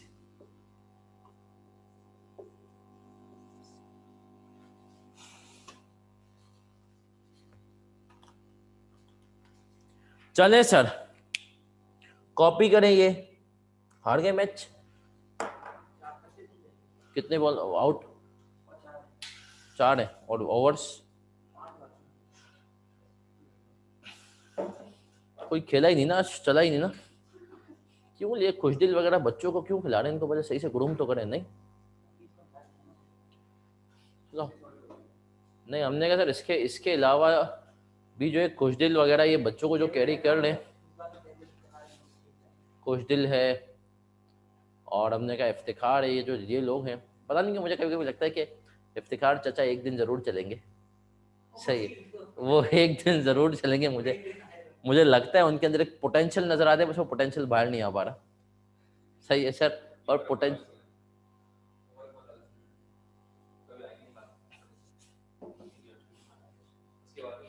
नहीं sir, किसी ज़माने में आप लोग रिजवान को भी यही कहते थे, फ़हीम अशरफ को भी यही कहते थे। आज एंड में फ़हीम अशरफ नहीं खेला है सर। जो 144 तक पहुंचे हैं ना, उसी की मेहरबानी से थोड़ा फोकस आउट होना। सब देखे ना हमारे यहाँ पे भी सीए में अगर आपका फोकस आउट हो गया तो आप गए। अब फोकस आउट नहीं होना चाहिए सर, जिंदगी में याद रखें, फोकस शुड रिमेन सही है, चाहे आप भले बाकी सब काम करें। जब जिन बच्चों का फोकस आउट नहीं होता ना, आपको सच बता दूं, वो शायद पूरा टाइम पढ़े ना पढ़े, सही है, वो आखिरी के 2 महीने में ऐसा पढ़ेंगे कि पेपर निकाल देंगे। वो होता है कि आखिर वो फोकस हो जाते हैं, वो चले बाकी सब चीजें साइड में। चले सर, हमने कहा केएनएस ने कॉन्ट्रैक्ट किया है एचके लिमिटेड से कि वेयरहाउस बनाएंगे, सही है। 10 मिलियन का पीरियड ऑफ कॉन्ट्रैक्ट था, 3 साल का।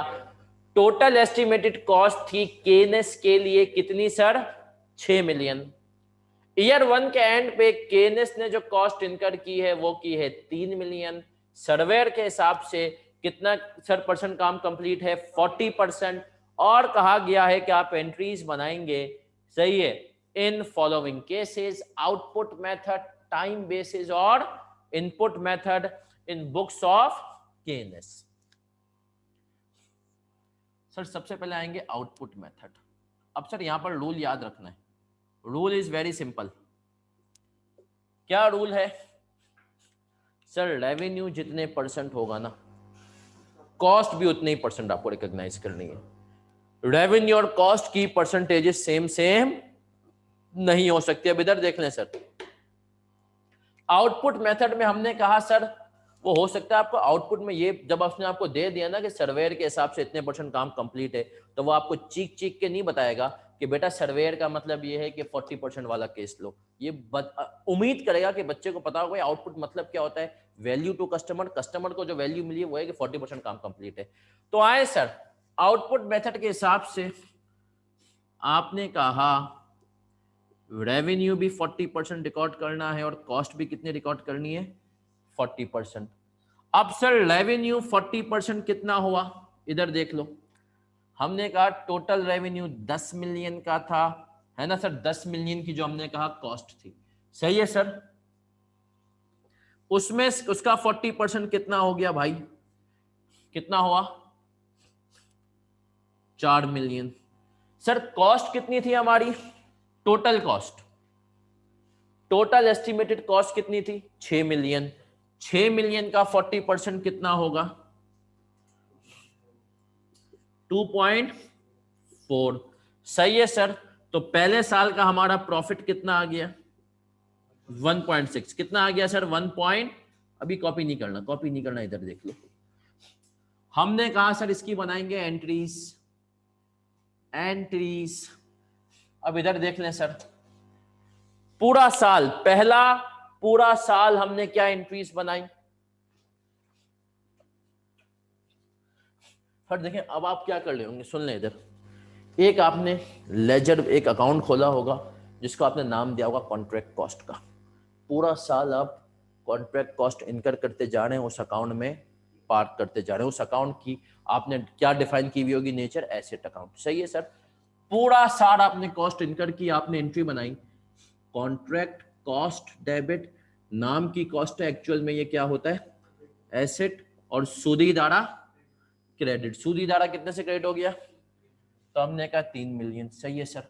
ये पूरा साल आपने इंक्रीज बनाई, ड्यूरिंग द ईयर यही बनती रही, सही है सर, ड्यूरिंग द ईयर। फिर आपने कहा सर अब आ गया साल का अंत, ईयर एंड। जब ईयर एंड आया तब आपने कहा अब टाइम है कि हम रेवेन्यू रिकॉर्ड कर लें, सही है। रिसीवेबल डेबिट किया, रेवेन्यू कितने से सर? 4 मिलियन जो आपने निकाला सर। फिर कॉस्ट अब आपको निकालनी है, सही है सर।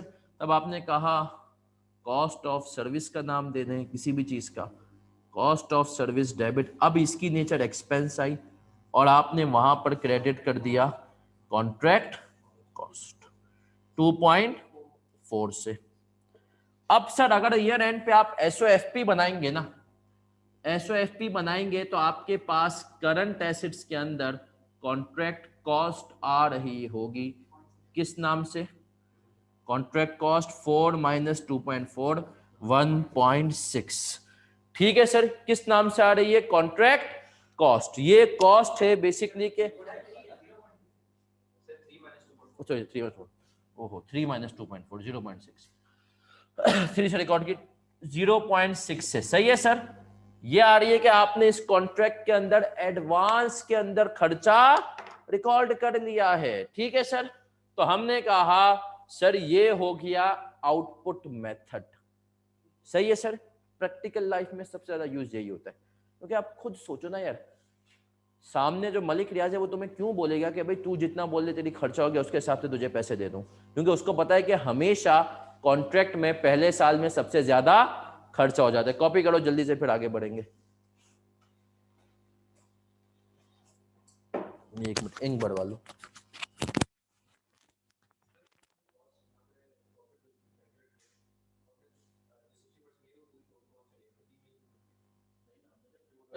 कॉस्ट टाइप टोटल, अगर 3 सालों में टोटल कॉस्ट 6 मिलियन थी तो पहले साल में कितने परसेंट लगी है? अगर काम 40% कम हुआ तो मतलब कॉस्ट भी उसने का मलिक रियाज ने कहा मेरे हिसाब से 40%।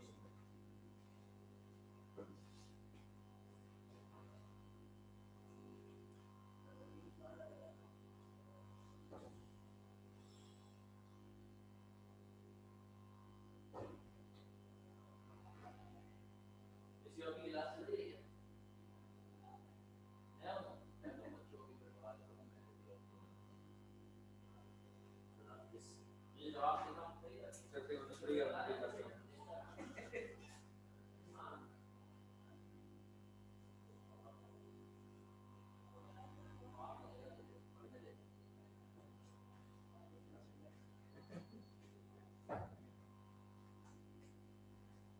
क्या हार गए?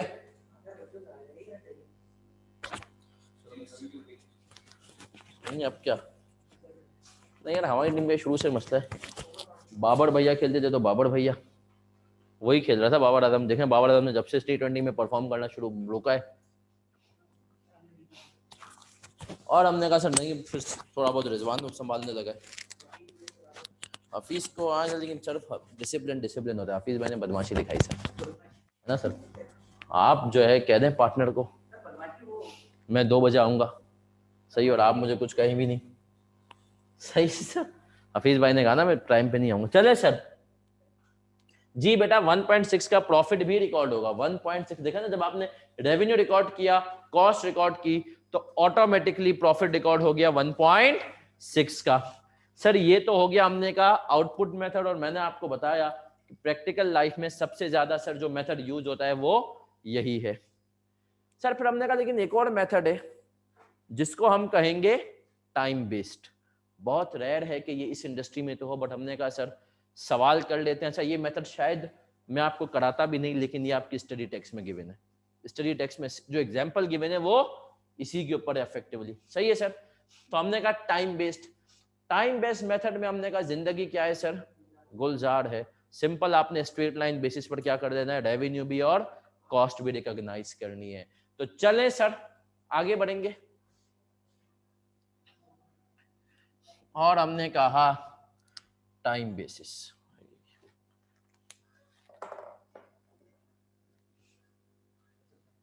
टाइम बेसिस पे आ जाते हैं।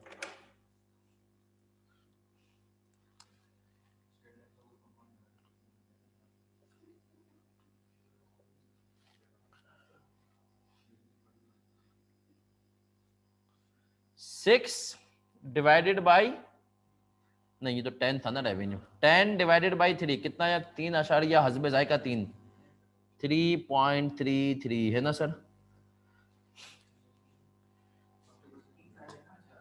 अब टाइम बेसिस पर जा रहे हैं सर। अब हमने कहा भाड़ में जाए सर्वेयर, भाड़ में जाए कितने कॉस्ट लगी है। अकाउंटेंट पेलू था, उसने कहा चलो भाई टाइम बेस पे कर दे। हमने कहा सर ये कितना हो गया, इसने कहा कॉस्ट कितनी रिकॉग्नाइज करूंगा, 2 की, और ये कितना हो गया 1.33 है ना सर प्रॉफिट। सर इधर देख लें अब, सर क्या जो ये वाली एंट्री है, क्या जो ये वाली एंट्री है टाइम बेसिस में, इसमें कोई फर्क आएगा? नहीं सर। हमने कॉस्ट लगा दिए, वो तो 3 मिलियन ही लगा दिए, उसको कॉन्ट्रैक्ट कॉस्ट के अकाउंट में हमने क्या कर दिया है सर, डेबिट कर दिया है, सही है सर। हमने कहा सर रिसीवेबल में फर्क आ जाएगा। अब हमारा रिसीवेबल कितना हो जाएगा, 3.33, ठीक है सर। और हमने कहा सर अगली तरफ और दूसरा क्या होगा सर, हमने कहा जो ये हमारी कॉस्ट ऑफ सर्विस होगी, कॉस्ट ऑफ सर्विस होगी, ये भी हो जाएगी 2 मिलियन की, है ना सर, इस बेसिस के हिसाब से।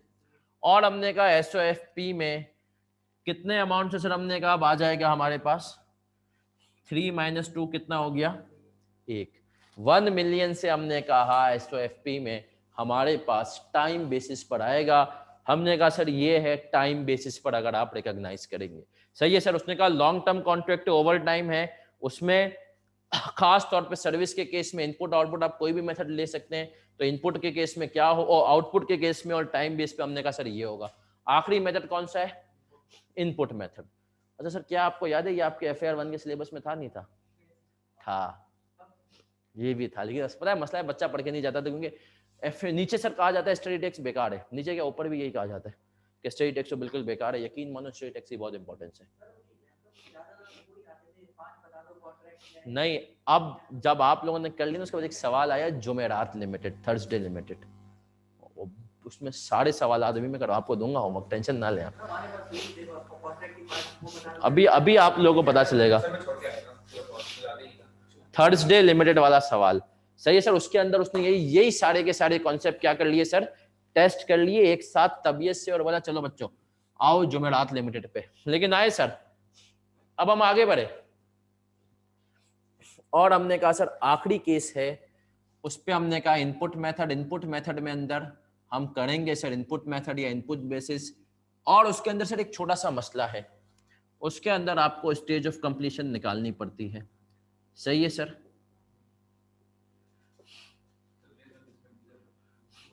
और हमने कहा सर जो इनपुट बेसिस है, इनपुट बेसिस है, हमने कहा सर उसके ऊपर अगर आपको कॉन्ट्रैक्ट वो निकालनी पड़ती है तो अब इधर देख लो सर,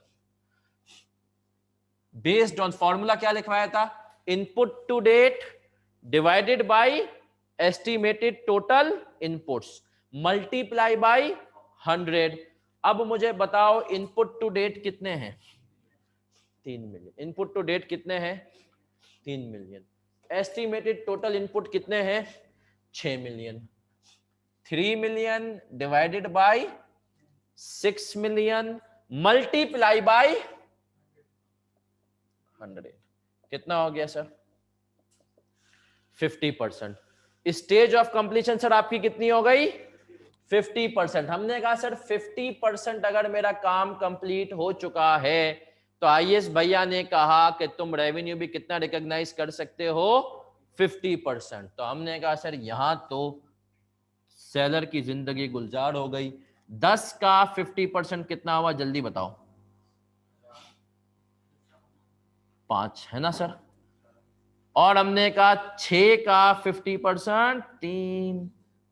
तो हमने कहा सर यहां पर प्रॉफिट कितना हो गया, 2। सही है सर। स्टेज ऑफ कंप्लीशन अब आपने क्या किया, कॉस्ट की बेसिस पे निकाल लिया। सही है सर। जब कॉस्ट की बेसिस पर निकाला तो आपने कहा कि सर अब 50% आ गया कॉस्ट की बेसिस पर, तो अब आपकी कॉस्ट भी 50% से होगी और रेवेन्यू भी 50% से। चलें सर, फिर हमने कहा सर पहली एंट्री तो सेम रहेगी, 3 मिलियन की हमने कॉस्ट लगा दी। रेवेन्यू सर कितने से रिकॉर्ड करूंगा मैं, जल्दी बताओ, 5। और हमने कहा रिसीवेबल भी कितने से सर, और हमने कहा सर कॉस्ट ऑफ सर्विस कितने से, 3। और कॉन्ट्रैक्ट कॉस्ट भी कितने से, 3 से। सही है सर। तो क्या यहां पर कॉन्ट्रैक्ट कॉस्ट बैलेंस शीट में आएगी, नहीं सर। हमने कहा क्योंकि जितने का आपने साल के दौरान खर्चा किया आपने उतने का मलिक रियाज को बिल भी कर दिया, तो इसका मतलब यह है कि कोई भी आपके पास कॉन्ट्रैक्ट कॉस्ट बैलेंस शीट में नहीं आएगी। तो हमने कहा सर लॉन्ग टर्म कॉन्ट्रैक्ट्स के अंदर हम यूं इस तरीके से चलते हैं। और सर याद रखें ये शरारतों की अलग दुनिया है। सबसे ज्यादा एट अ पॉइंट और ओवर टाइम ट्रांजैक्शन प्राइस के बाद जो उसने शरारतों में घुमाने की कोशिश की है वो एट अ पॉइंट और ओवर टाइम है। सर क्विकली कॉपी करने, कर लिया कॉपी, नहीं सर के बढ़ जाए आगे।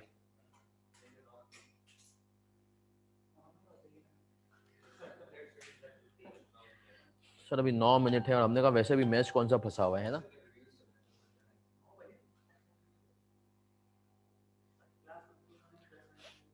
लास्ट मैच जो नहीं, एक बॉल पे भी 6 रन चाहिए थे, फंसा हुआ था। और मेरी थी कैफ 6 टेक्स की आखिरी क्लास। सही है। अब यार जो पिछला परसों वाला मैच था, अब यार बड़ा, मैंने कहा मैच का भी दिल चाह रहा था, ये भी, और मेरे ख्याल में वही मतलब आखिरी के 2 ओवर बाकी थे। नहीं मैंने छुट्टी नहीं दी, मैंने बस बच्चों को बोला शुरू किया ये वो, मैंने कहा पिछले सवाल का एक खिला वो था, कॉन्सेप्ट था, इसको जल्दी से करो। बच्चों ने कॉन्सेप्ट किया उतनी देर में दो सही है सर, सवाल किया 2 ओवर्स हो गए। लेकिन सर एक टीचर थे हमारे, उनका नाम था सर काजिम अब्बास, जिनसे मैंने व्यापार पढ़ा है। उनका एक उसूल था, पाकिस्तान का मैच होना, पीएसएल वगैरह के टाइप की नहीं, मतलब उस टाइम पे तो पीएसएल का इतना वो था ही नहीं, वरना पाकिस्तान का सर मैच हो तो क्लास आपकी ऑफ होगी, या होगी भी ना वो बिल्कुल मिनिमम ड्यूरेशन की, मतलब आप ये समझें कि मतलब बहुत ही, मतलब जो इनिंग शुरू हुई ना बस उस टाइम पे, वरना और अगर पाकिस्तान इंडिया का मैच हो और पाकिस्तान इंडिया कोई सीरीज पड़ जाए, और हम, मुझे याद पड़ता है हमारे टाइम पे पड़ गई थी वो जो नहीं, वो जब हम इंडिया गए थे और 2-1 से जीत, ओ भाई सर, तो वो जब इस किस्म का कोई बच्चों ने कहा सर पेपर करीब है कुछ कर ले, सर ने कहा नहीं बेटा क्लास तो नहीं होगी सर, ये सर उन्होंने कहा ये 3 दिन तो आप, उन्होंने कहा सर क्लास होगी ही नहीं। सही है सर, लेकिन ये था बहुत अच्छा पढ़ाते थे माशाल्लाह, जो मैंने सोचा ना कि आईएसएस खुलवाऊंगा वो उन्हीं से इंस्पिरेशन थी, वो आईएसएस खुलवाते थे। सही है सर। हाँ अब नहीं पढ़ाते, अब वो चले गए कनाडा। सही है सर, कनाडा चले गए, और वो वाकई में यार बहुत, वो उस टाइम पे काजिम साहब मतलब जो है बहुत अच्छा पढ़ाते थे, और उनका जो कभी सीनियर से सुनोगे तुम लोग।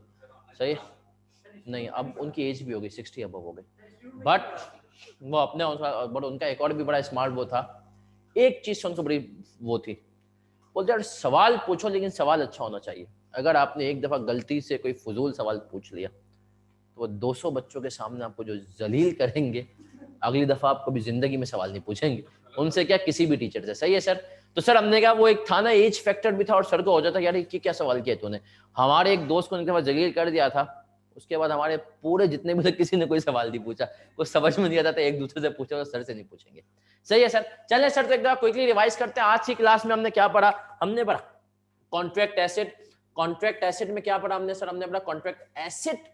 एसिड के नाम से तो सर एक ही है, वरना कॉन्ट्रैक्ट एसिड के कॉन्सेप्ट में 3 चीजें आती हैं। पहली चीज आती है कंडीशनल राइट टू रिसीवेबल, दूसरी चीज आती है कॉस्ट टू ऑब्टेन, और तीसरी चीज आती है कॉस्ट टू फुल। जो कंडीशनल राइट टू रिसीवेबल है ना, इसमें कंडीशन टाइम के अलावा कोई भी कंडीशन हो सकती है। मैंने आपको एग्जांपल्स दी, मैंने कहा डोमिक्स और सर्फ एक्सेल की मैंने कहा कंडीशन ये थी कि पूरे कॉन्ट्रैक्ट खत्म होने के बाद पैसे मिलेंगे वरना नहीं मिलेंगे। तो हमने कहा रिसीवेबल को तुम नहीं अब कॉन्ट्रैक्ट एसेट रिकॉर्ड करोगे। फिर हमने कहा sir cost to obtain contract में सिर्फ इंक्रीमेंटल कॉस्ट होगी, उसको हम क्या करेंगे? कैपिटलाइज करेंगे, सिर्फ इंक्रीमेंटल कॉस्ट को कैपिटलाइज करेंगे। और हमने कहा कि सर जो तीसरा केस था, तीसरा और आखिरी केस था, उसके अंदर हमने कहा कि सर कॉस्ट टू फुलफिल वाला केस था, उसके अंदर हमने कहा हम कॉस्ट किए जाते हैं इनकर, कैपिटलाइज कब उसको एक्सपेंस आउट कब करोगे? उसने कहा या तो इनपुट मेथड पे या तो आउटपुट। और स्टडी टेक्स्ट में एक और मेथड है, वो कौन सा है? टाइम बेस्ड मेथड है। तो हमने कहा सर ये चीजें हमारी हो गई, और अब हम इंशाल्लाह जो है हमने स्टेप 5 भी पढ़ लिया कि सेटिस्फाइड ओवर टाइम और eight a point in time. अब सर अब हम कब मिलेंगे? अब हम मिलेंगे इंशाल्लाह पीर को शाम में 7 बजे, इसी से आगे बढ़ेंगे। और मजीद सर अब टेक्निकलिटीज ज्यादा बढ़ती जाएंगी IFRS 9 की, तो पीर की शाम मिलते हैं 7 बजे। अपना ख्याल रखिएगा। अल्लाह हाफिज।